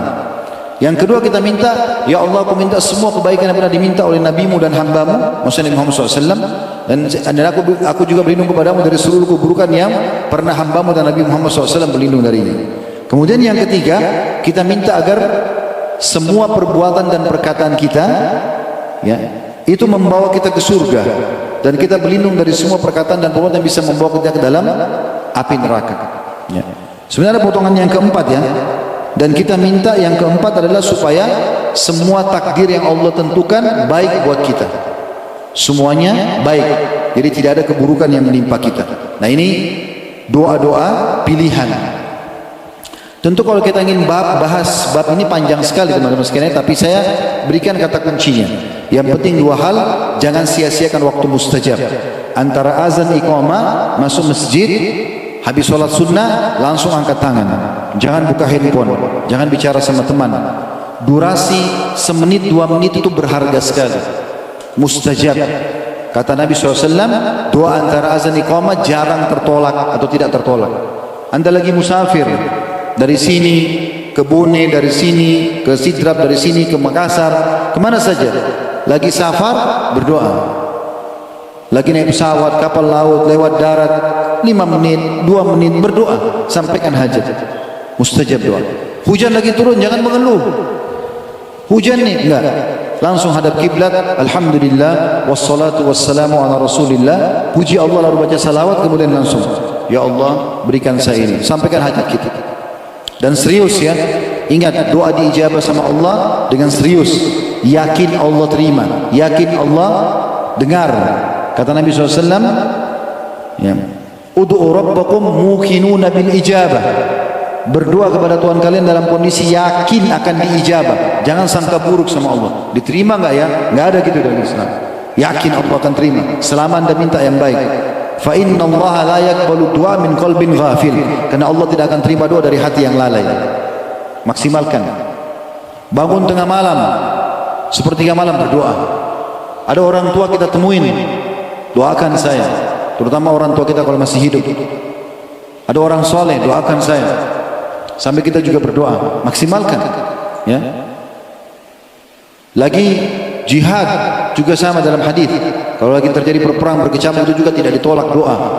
Dan sekian waktu-waktu mustajab. Kemudian yang kedua adalah memilih doa-doa pilihan. Dan dia boleh sampaikan hajat kita apa saja, tapi jangan lupa tadi doa yang sudah kita sampaikan, dua jenis doa. Atau kalau anda mau pilih doa yang kedua saja. Doa yang kedua itu sudah pasti digabungkan semua. Ada 4 hal yang kita minta agar diberikan semua kebaikan yang masih jauh ataupun dekat. Kita tahu atau tidak tahu, dari semua keburukan kita berlindung, yang masih jauh ataupun yang sudah dekat, yang kita tahu atau tidak tahu. Ini yang pertama. Yang kedua, minta apa yang Nabi Muhammad SAW minta dari kebaikan, dan berlindung dari semua keburukan, Nabi berlindung padanya. Yang ketiga, minta semua perkataan dan perbuatan kita membawa ke surga, dan berlindung dari semua perkataan perbuatan yang membawa ke dalam api neraka. Yang keempat, minta supaya takdir kita semuanya baik. Itu doa pilihan. Yang ketiga, cara cerdas beribadah. Maksimalkan sholatmu. Maksimalkan sholatmu. Kalau saya bisa tambah kata-katanya berjamaah. Sholat berjamaah. Pergi masjid teman-teman sekalian. Jangan sholat di rumah. Laki-laki terutama, kecuali anda punya uzur benar-benar, baru di rumah. Hujan deras, sakit, kalau tidak jalan ke masjid. Terlalu banyak keutamaan yang luput. Terlalu banyak. Saya ingin membaca beberapa hadis berhubungan dengan masalah sholat ini, tapi hadis-hadis pilihannya, ya. Saya coba datangkan hadis-hadis pilihannya. Mudah-mudahan ini insya Allah bisa membantu kita menambah informasi. Selain daripada anda sudah tahu kalau sholat berjamaah di masjid itu anda akan mendapatkan pahala 25 kali lipat, akan diangkat 27 derajat. Itu sudah umum, ya. Itu sudah umum. Tetapi ada beberapa hadis Nabi SAW. Saya berharap mudah-mudahan ini menambah informasi baru buat anda, ya. Dan ini mudah-mudahan bisa menambah informasi baru. Anda coba renungi di sini hadis yang pertama yang saya ingin sampaikan. Hadis diriwayatkan oleh Uqbah bin Amir radhiyallahu anhu. Dan hadis ini hadis yang sahih, disebutkan oleh Mundhir dalam kitab Sahih, dalam kitab Targhib Tarhib, dan sahihkan oleh Syekh Albani, bahwasanya Nabi SAW bersabda, "Idza tatahhara ar-rajul thumma ata al-masjida yar'a as-shalah." Kalau orang itu bersuci di rumahnya, wudu, dan ini anjuran bersuci di rumah, bukan di masjid. Masjid darurat aja. Kalau teman-teman betul-betul batal wudu, baru wudu di masjid. Anjurannya wudu dari rumah. Itu paketnya. Wudu dari rumah, kemudian ke masjid. Dan dia datang ke masjid memang untuk menjaga sholat, supaya tidak luput dari dia sholat 5 waktu. Kataba lahu katibahu au katibuhu bi kulli khutwatin yakhtuha ila al-masjid 10 hasanat. Maka akan dicatatkan oleh malaikat pendampingnya atau kedua malaikat pendampingnya. Bisa kedua-duanya catat atau salah satunya catat. Di sini dalam hadis, setiap langkahnya 10 pahala dicatatkan. Wal qaidu yar'a as-shalah kal qanit. Dan orang yang sengaja duduk sholat tidak keluar, tidak pulang ke rumahnya karena mau tunggu sholat setelahnya, maka seperti orang yang sholat sambil berdiri. Maksudnya pahala sholat. Misalnya kayak tadi maghrib isya, teman-teman nggak pulang ke rumah, duduk, dan kita sekaligus mau sholat isya, ini dicatat seperti orang terus dalam kondisi sholat, ya. Wa yuktab minal musallin, dan akan dicatat dia termasuk orang yang mengerjakan sholat. Min hina yakhruju min baiti hatta yarji ilaihi. Bahkan dicatatkan dia seperti orang sholat dari pertama keluar dari rumahnya sampai dia kembali lagi. Berarti kalau orang cuma datang ke masjid, teman-teman sekalian, misalnya dia tadi datang maghrib, sholat, lalu dia pulang ke rumahnya, dia dapat 1 pahala sholat itu. Tapi kalau ada orang keluar dari masjid, dari rumahnya dia wudhu, lalu dia ke masjid, lalu dia duduk sengaja sampai isya, maka dari pertama dia keluar dari rumahnya, dicatat dia seperti sholat maghrib itu sampai tiba isya. Jadi sholat maghrib terulang-ulang, pahalanya berlipat-lipat. Kemudian isya, waktu dia pulang pun dicatat begitu. Dan setiap langkah pergi dan pulang dicatat 10 pahala. Dikuatkan dengan hadis yang lain dengan sanad hasan, riwayat Imam Ahmad dari Abdullah bin Amr radhiyallahu anhu, beliau mengatakan bahwasanya Rasulullah SAW bersabda, "Man raha ila masjidil jamaah." Siapa yang ke masjid dengan tujuan sholat berjamaah, fa khutwatun tamhu sayyi'atan wa khutwatun tamhu lahu tuktab lahu hasanah, taktubu lahu hasanah. Maka setiap langkah dihapuskan satu dosa dan dicatatkan satu pahala. Zahiban wa raji'an, dengan dia pergi dan dia pulang. Ada hadis yang lain teman-teman sekalian. Hadis ini harusnya menyentuh hati kita teman-teman sekalian ya.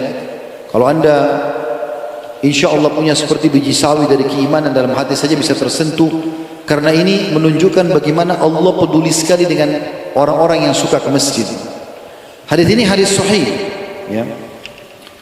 Diriwayatkan oleh Ibnu Khuzaimah dalam sahihnya dari Abu Hurairah radhiyallahu anhu bahwasanya beliau berkata, Rasulullah SAW bersabda, la yatawadda ahadukum fayuhsinu wudu'ahu fayusbiguhu. Tidaklah seseorang dari kalian berwuduk lalu dia membaguskan wuduknya dan menyempurnakannya. Wuduk dengan tenang, semua anggota tubuhnya tersentuh dengan air wuduk dengan benar, tidak tergesa-gesa. Thumma ya'til masjidah la yuridu illa salata fihi. Lalu dia ke masjid tidak mau kecuali solat, enggak ada janjian sama orang, betul-betul hanya untuk solat. Illa tabashbashallahu ilaihi kama yatabashbasha ahlul ghaibi bi tal'atihi. Kecuali Allah ya, akan berbahagia disebabkan perbuatannya itu seperti bahagianya seseorang yang lama berpisah dengan keluarganya kemudian bertemu. Jadi Allah itu bahagia pada saat melihat seseorang antara kita datang ke masjid, ke rumahnya ya, dan seperti bahagianya orang yang lama kehilangan keluarganya. Begitu juga dengan hadis yang lain. Hadis ini hasan sahih, disebutkan oleh Mundri dalam kitabnya At-Targhib wa Tarhib dan Sahih Syekh Albani dari Abu Hurairah radhiyallahu anhu bahwasanya Nabi SAW bersabda, inna lil masajidi autada. Sesungguhnya masjid-masjid itu punya pasak-pasak ya. Al malaikatu julasauhum. Para malaikat adalah teman-teman duduk mereka. Jadi walaupun Anda sendiri di masjid ya, itu berarti bukan Anda sendiri, sedang ada malaikat bersama Anda walaupun Anda tidak lihat. In ghabu yaftakidunahum. Kalau orang yang biasa sholat ke masjid itu satu hari enggak sempat hadir di masjid, maka para malaikat merasa kehilangan. Wa in maridu aduhum. Kalau mereka sakit maka para malaikat menjenguknya. Wa in kanu fi hajatin a'anuhum. Dan kalau yang tadi suka ke masjid itu punya hajat kebutuhan, maka para malaikat akan menolong untuk menyelesaikan hajat-hajat itu. Thumma qala, kemudian kata Nabi SAW, jalisul masjidi ala thalathi khisal. Sesungguhnya orang yang setia duduk di masjid dalam 3 perkara. Akhin mustafad, dia akan mendapatkan saudara yang memberikan manfaat. Karena di masjid itu umumnya orang baik, kecuali 1-2 orang yang niatnya tidak benar masuk masjid itu mungkin ada. Tapi orang-orang jahat tidak suka masjid. Jadi kalau kita sering ke masjid, ketemu sama jemaah masjid, berarti kita ketemu sama teman-teman yang baik. Makanya biasa ada orang punya masalah, dia bicara sama temannya di masjid, bicara sama imam, bicara sama muadzin, mungkin saling membantu satu sama yang lain jemaahnya. Itu karena Nabi SAW. Faidah pertama. Yang kedua, au kalimatin hikmah, atau dia akan mendapatkan kata-kata bijak. Karena di masjid orang tidak akan berkata-kata buruk, orang selalu kata-kata baik. Majelis ilmu, zikir, doa, kan? Atau yang ketiga, au rahmatin muntadharah, atau rahmat yang sudah ditunggu oleh dia. Allah akan berikan kepada dia rahmat, dan rahmat maksudnya adalah rezeki, karunia. Kemudian yang terakhir hadis berhubungan dengan masalah masjid ini, tentu banyak sekali hadisnya, tapi kata Nabi SAW dalam hadis Abu Darda radhiyallahu anhu, dan hadis ini hadis hasan diriwayatkan Tabarani dalam Mu'jamul Kabir, kata Nabi SAW, al masjidu baitu kulli taqi. Masjid adalah rumahnya semua orang yang bertakwa. Orang yang bertakwa. Bagaimana Ustaz kalau saya sholat sendiri telat, ketiduran, atau misalnya saya luput dari saya. Luput, saya misalnya lagi duduk ngobrol, lupa, sudah lewat sholat. ke masjid, orang pas mau ke masjid sudah orang selesai sholat. Apakah tetap saya ke masjid? Jawabannya iya. Walaupun anda sendiri tidak ada orang yang sholat berjamaah, tidak ada masalah. Ada hadis mulia kata Nabi SAW, kalau ada orang tiba waktu sholat, kemudian dia azan, ya, maka akan sholat, ya, bersamanya dari makhluk Allah yang tidak terlihat ujungnya. Itu hadis sahih. Artinya kita bahkan tidak pernah sendirian, ditemani oleh para ciptaan Allah Subhanahu wa taala. Ini luar biasa, ya. Dan bab salat sangat luas berhubungan dengan masalah ini. Cara cerdas yang ketiga. Cara cerdas yang keempat adalah ini berhubungan dengan hal yang interaksi dengan orang lain, memenuhi hajat saudara muslim. Ada hadis pilihan saya ingin sampaikan. Hadis ini hadis sahih. Kata Nabi Muhammad SAW begini, aku memenuhi hajat. Ini cara cerdas yang keempat, ya. Setelah niat, setelah doa, setelah menjaga sholat berjamaah, yang keempat adalah memenuhi hajat saudara muslim. Tentu banyak ibadah lain, tapi ini yang harus kita maksimalkan.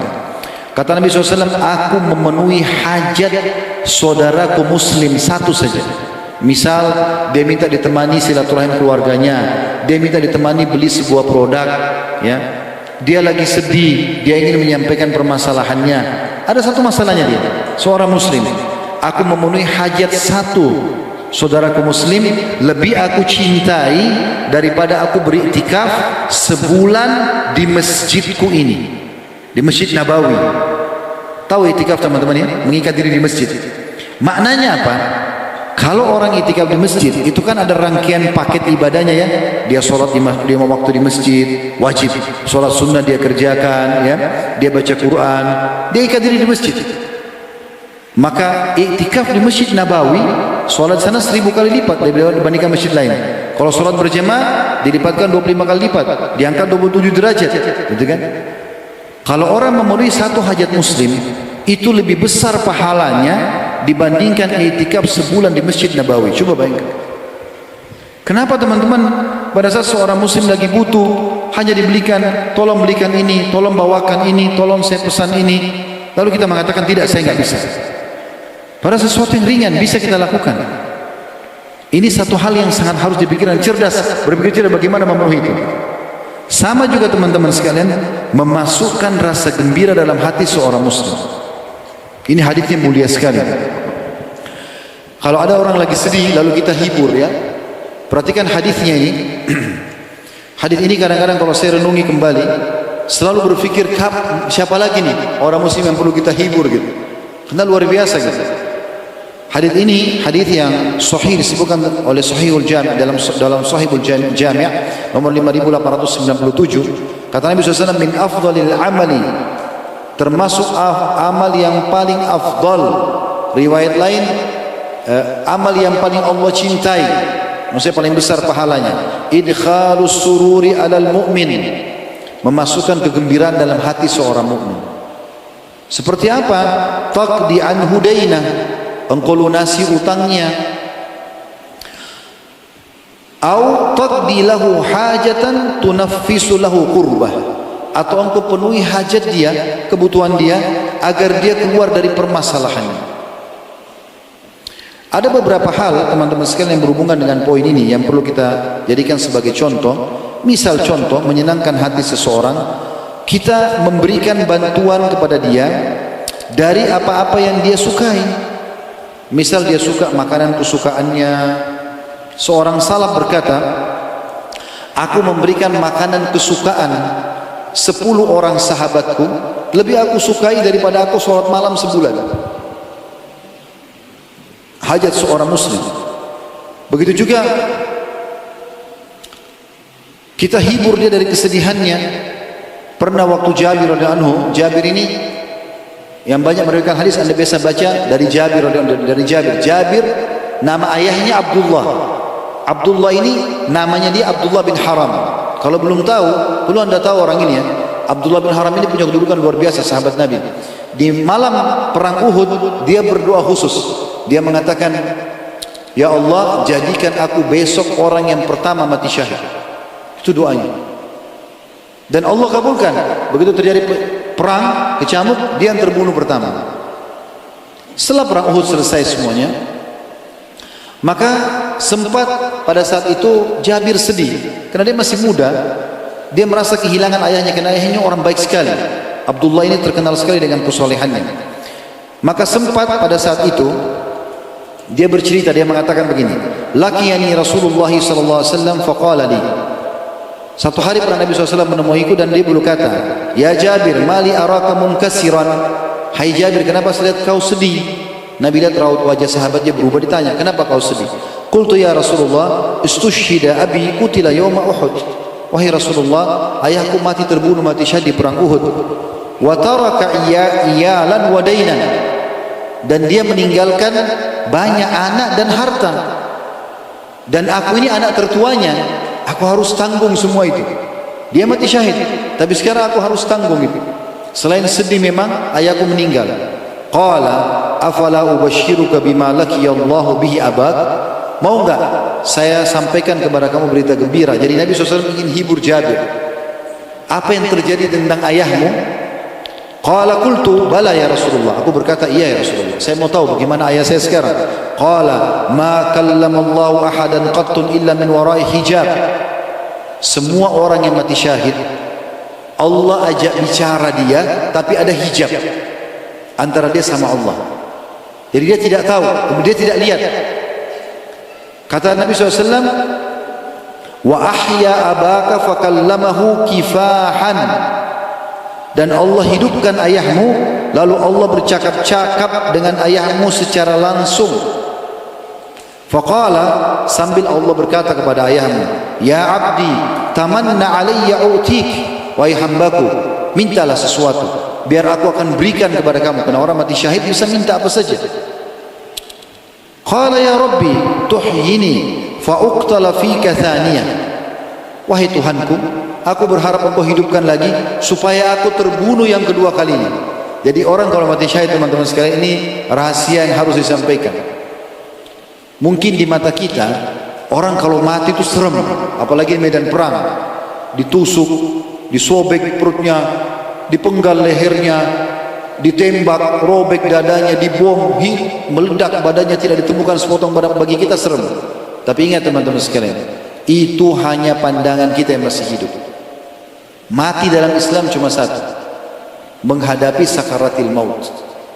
Nggak ada lagi ceritanya orang yang ditabrak kereta api kepalanya hancur, aduh kepala saya hancur. Nggak ada. Orang yang meledak di pesawat, aduh badan saya sakit meledak. Orang yang tenggelam di lautan, dimakan ikan, aduh badan saya sakit dicabik ikan. Tidak ada lagi. Cuma dua keadaannya kata Nabi SAW, orang kalau meninggal. Kalau orang beriman, malaikat rahmah kasih sayang akan bawa kain kafan dari surga. Malaikat maut di kepalanya akan mengatakan, hai jiwa yang baik, keluar kepada rahmat Tuhanmu.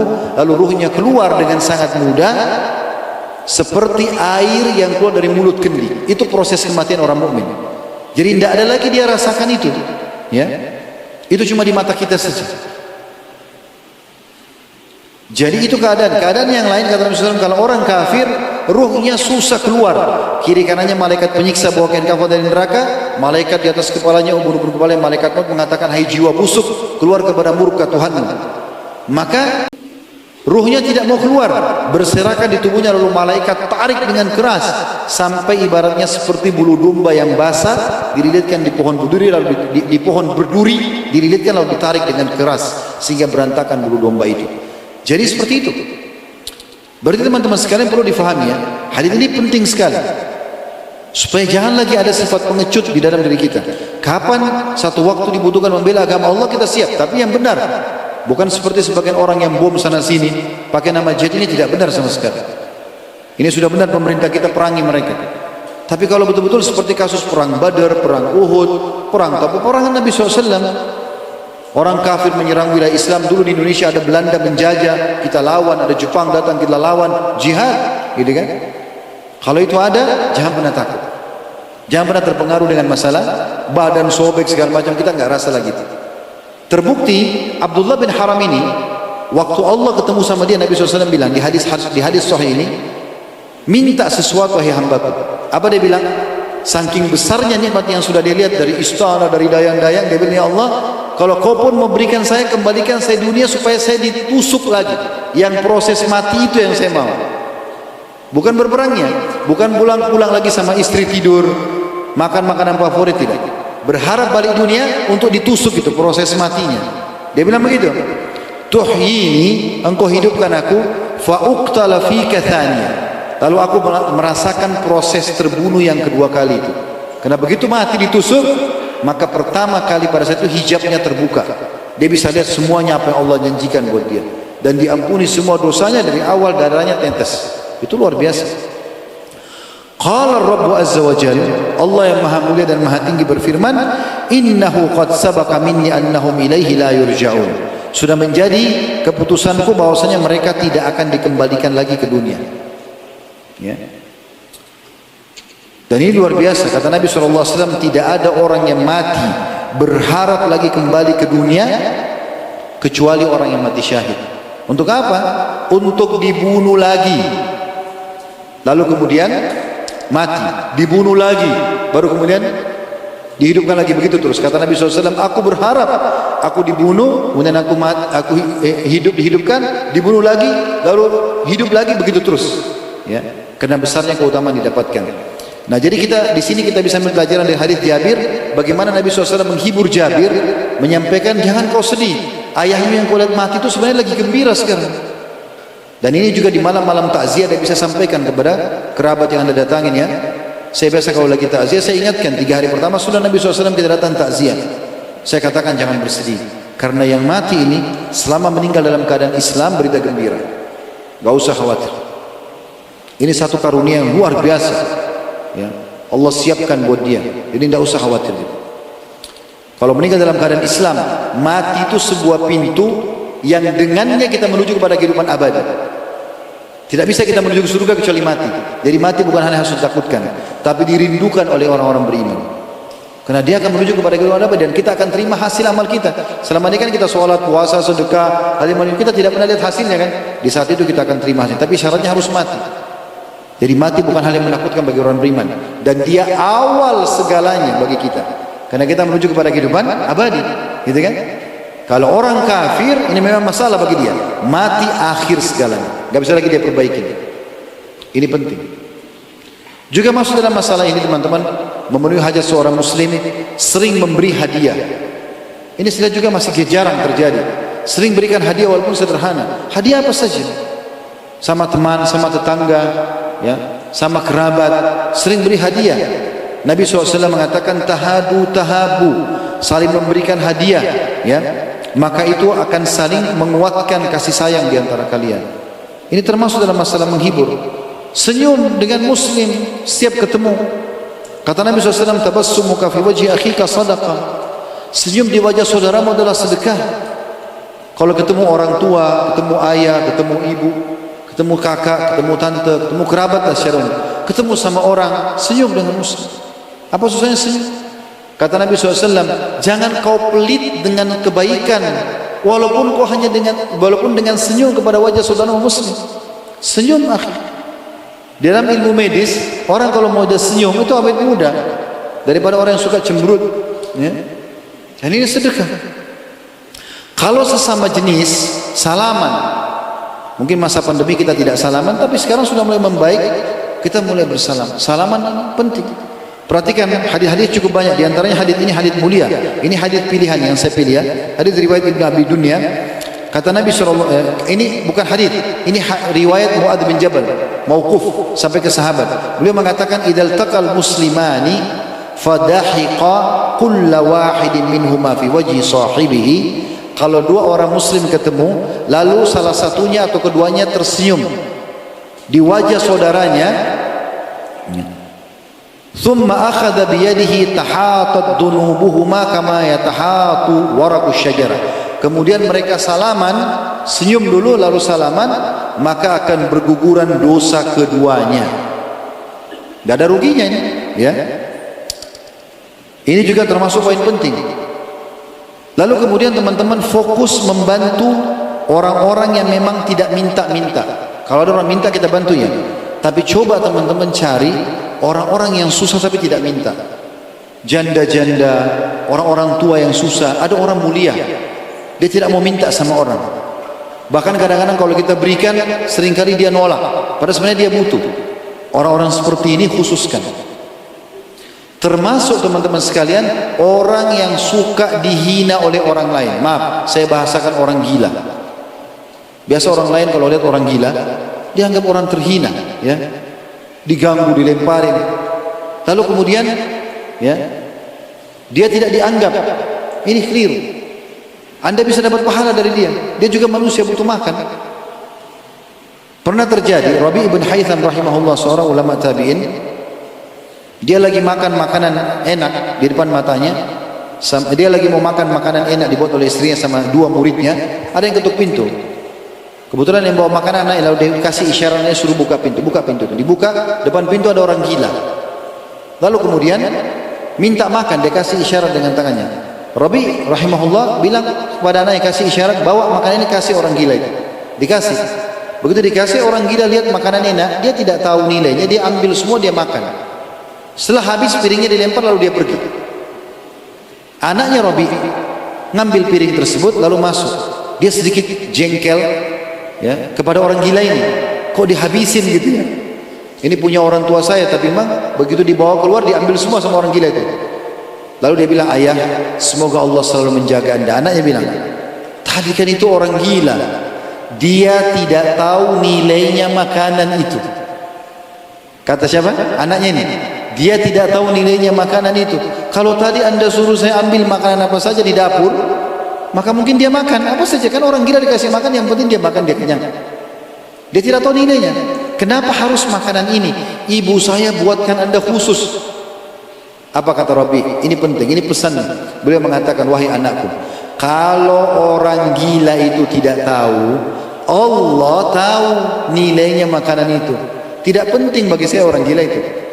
Dia tidak tahu nilainya, Allah tahu. Dan ingat, Allah berfirman, lan tanalul birra hatta tunfiqu mimma tuhibbun. Kalian tidak akan mendapatkan maksimal pahala sampai kalian menginfakkan yang paling kalian cintai. Saya suka makanan ini, tapi kebetulan ada orang minta, saya kasih. Walaupun orang gila. Janda-janda yang susah teman-teman sekalian. Ini penting. Pernah Umar bin Khattab nangis gara-gara sikapnya Abu Bakar. Terjadi apa? Abu Bakar ini setiap siang habis sholat duhur pulang ke rumah seperti biasa. Sahabat-sahabat yang lain gitu, mereka pulang istirahat. Satu kali Umar punya hajat di zaman khilafahnya Abu Bakar. Nabi SAW sudah meninggal. Lalu kemudian Umar belum selesai zikir, Abu Bakar sudah keluar. Umar bilang, nanti sebentar saya akan ke rumahnya. Belum pernah Umar datang siang hari di rumah Abu Bakar. Maka dia pun pergi ke rumah Abu Bakar, lalu dia ucapkan salam. Dijawab salam oleh istri Abu Bakar dari dalam rumah. Kata Umar, di mana Abu Bakar?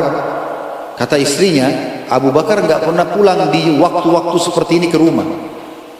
Kata Umar, tapi setiap hari saya lihat dia pulang. Kata istrinya, tidak pernah dia pulang siang hari begini. Umar ini cerdas, dia enggak langsung tanya Abu Bakar. Dia tunggu besok. Pas Abu Bakar duhur keluar, maka Umar ikuti dari belakang. Lewat depan rumahnya, Abu Bakar lihat kiri kanan tidak ada orang, lihat dia jalan sampai ke ujung kota Madinah.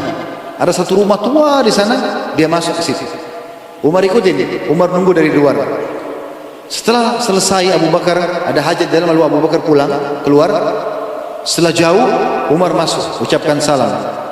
Lalu pemilik rumah itu jawab, ternyata ada seorang ibu tua buta, janda tua buta, nggak punya anak, sendirian. Lalu Umar masuk, lalu setelah salam mengatakan, wahai ibu, siapa anda ini? Dia bilang, saya seorang janda tua, mata saya buta. Lalu Umar bilang, tadi yang masuk itu siapa? Kata ibu itu, saya tidak tahu siapa dia. Tidak pernah dia sebutkan namanya. Abu Bakar bertahun-tahun datang situ tidak pernah sebutkan namanya. Kata Umar, apa yang dia buat di rumah anda ibu? Kata ibu itu, setiap hari dia datang, bersihin rumah saya, cuciin baju saya, masain makanan saya, baru dia pergi. Dan itu sudah dilakukan bertahun-tahun, ya. Maka Umar menangis sambil mengatakan radhiyallahu anhu, dengan inilah wahai Abu Bakar engkau mengalahkan kami. Bagaimana mereka luar biasa dari sisi memenuhi hajat orang-orang. Dan Nabi SAW sudah ingatkan dalam hadis, as-sa'i alal armala wal miskin kal mujahid fi sabilillah. orang yang sengaja memenuhi hajat janda-janda yang tidak mampu, ya, dan juga orang-orang miskin, maka sama dengan mujahid di jalan Allah. Ini perbuatan cerdas. Mungkin kita tidak punya banyak amal, tapi dengan memenuhi hajat saudara-saudara kita ini bagus, ya. Maksud dalam masalah ini teman-teman, dan saya tutup dengan ini insyaallah, ya, kita memahami jiwa orang. Dalam arti kata begini, ya, kalau ada orang niat berbuat baik dan kita mampu membantunya, bantu saja. Saya kasih contoh, ada kisah Al-Mani'i Hasan bin Sa'id Al-Makhzumi waktu dia mau bangun masjid, ya. Dia mau bangun masjid, lagi ada juga orang yang nyumbang. Ada seorang wanita datang kepadanya dengan membawa pakaian untuk dijualnya, dan niatnya uang baju itu dia mau nafkahkan untuk masjid. Perempuan ini kebetulan tidak punya baju kecuali dua yang dia pakai dengan satu ini. Dia datang ke masjid, dia bilang sama yang mau bangun masjid ini, namanya, ya, Al-Mani'i. Dia bilang kepada yang mau masjid ini, saya punya baju ini, cuma ini yang saya punya, tapi saya juga punya andil, ingin punya andil di masjid ini. Saya tidak punya apa-apa gitu, cuma punya baju ini. Bisa nggak kau beli baju ini dengan harga setengah dinar saja? Beli, ambil baju ini, setelah kau beli uangnya masukkan ke masjid, bukan buat saya. Maka apa yang terjadi? Armani ini faham, perempuan ini niatnya baik. Apa yang terjadi? Dia pun membeli baju itu dengan 1000 dinar, lalu disumbangkan ke masjid. Pernah ada satu sahabat datang kepada Nabi SAW dan dia bilang begini, ya Rasulullah, saya pengen sekali memiliki sebuah tanah, ya, di dekat rumah saya, tapi di situ tuh ada satu pohon kurma, pemiliknya nggak mau jual. Saya udah tawar nggak mau jual, tapi saya pengen sekali. Maka Nabi SAW panggil pemilik pohon itu. Nabi bilang, pohon ini juallah buat saudaramu. Dia bilang, tidak ya Rasulullah, saya tidak mau jual pohon ini. Tiba-tiba ada satu sahabat berdiri, langsung negosiasi sama sahabat yang punya pohon satu itu. Apa dia bilang? Mau nggak pohonmu satu itu saya ganti dengan 600 pohon kurma. Ada kebun saya, isinya 600 pohon kurma. Ambil 600 pohon, ganti dengan ini. Orang itu langsung bilang, baik, saya mau. Dia kasih satu pohon, dia ambil 600 pohon. Orang itu pergi, langsung dia bilang, orang yang menyumbang ini mengatakan, ya Rasulullah, ini satu pohon buat anda, terserah anda mau kasih orang itu atau infak pada orang lain. Tapi mereka menebus perbuatan baik dengan nilai lebih mahal. Bisa paham? Ini poin penting. Jarang orang lakukan itu. Sebagai penutup juga saya kasih contoh. Kalau anda di sini pedagang punya toko, di Saudi ada kejadian seseorang, teman-teman sekalian, dia punya toko selimut. Toko selimut ini jual barang minimal harganya 100 real selimut, sekitar 380.000 rupiah lah. Satu selimut harganya itu harga paling minimal, karena selimutnya bagus-bagus kualitasnya. Selebihnya lebih mahal, 250 real, 300 real, sampai ada yang 1000 real. Satu waktu di toko itu, toko yang cukup besar, ada satu orang miskin datang, musim dingin, seperti sekarang bulan-bulan ini musim dingin di sana. Dia mengatakan masuk, dia tanya pegawai di situ, dia bilang, saya punya 100 real uang, pengen butuh 5 selimut buat saya, istri saya, sama 3 anak saya. Ada nggak selimut dengan harga 100 real? Spontan pegawai toko itu ngelak apa? Nggak ada. Karena minimal 100 real, bagaimana bisa 100 real 5 selimut? Nggak mungkin. Maka pemilik toko lihat, lalu dia kasih isyarat pegawainya untuk tinggalkan. Orang itu tidak tahu kalau ini pemilik tokonya. Dia bilang, mesti dia biar dia yang layan. Dia bilang, kenapa? Kalau kita Indonesia mungkin bapak ya, kenapa pak gitu ya? Dia bilang, saya musim dingin butuh selimut. Ada nggak di toko anda ini selimut 100 real bisa dapat 5? Karena saya butuh buat saya, istri saya, dan sama 3 anak saya. Kata pemilik toko, ada, ambil saja yang anda mau. Semua selimut sini bisa dibeli, 100 real, nggak masalah. Maka orang itu pilih, karena dia pikir dia beli kan. Dia pilih, entah sudah harganya yang berapa, yang mahal pun dia pilih semua, dia bawa ke kasir, diterima uangnya, lalu kemudian orang itu pergi. Setelah pergi, pemilik toko kumpulin pegawainya. Apa dia bilang? Saya tahu kalian punya pertanyaan. Kata mereka, iya. Bagaimana bisa anda jual selimut 100 real 5 buah, sementara anda bilang sama kami yang paling murah 100 real? Kata pemilik tokonya apa? Tadi itu saudara kita muslim yang punya niat baik, dia mau menyelimuti dirinya dan keluarganya dari dingin. Dia butuh itu hajat muslim kan? Kan bahasan kita tentang poin memenuhi hajat seorang muslim ya. Dia butuh hajat itu. Dan dia tidak punya kemampuan kecuali itu. Dia bilang uang dia cuma 100 real. Maka kita saatnya membantu dia. Tidak boleh kita pisahkan antara ekonomi sama sosial. Ada saatnya kita untung, ada saatnya kita berbagi. Lalu pegawainya satu tanya, lalu kenapa anda tidak kasih gratis saja? Dengar jawabannya, apa dia bilang? Kita bedakan antara orang yang datang minta sama orang yang datang beli. Kalau dia minta kasih, kalau dia beli dia mulia, terima tidak masalah, tapi kasih dia nilai yang lebih besar. Bisa ditangkap ya? Jadi kalau ada orang beli barang, mungkin kita kasih bonus yang lain. Mungkin anda siapkan di toko anda banyak jilbab misalnya. Orang beli apa? Kasih hadiah jilbab, kasih hadiah buku. Enggak ada nilainya sebenarnya, enggak ada hubungannya sama belanja dia, tapi ada nilai plus yang kita berikan. Nah ini semua termasuk poin yang kadang-kadang luput dari banyak orang. Allahu a'lam. Semoga bermanfaat.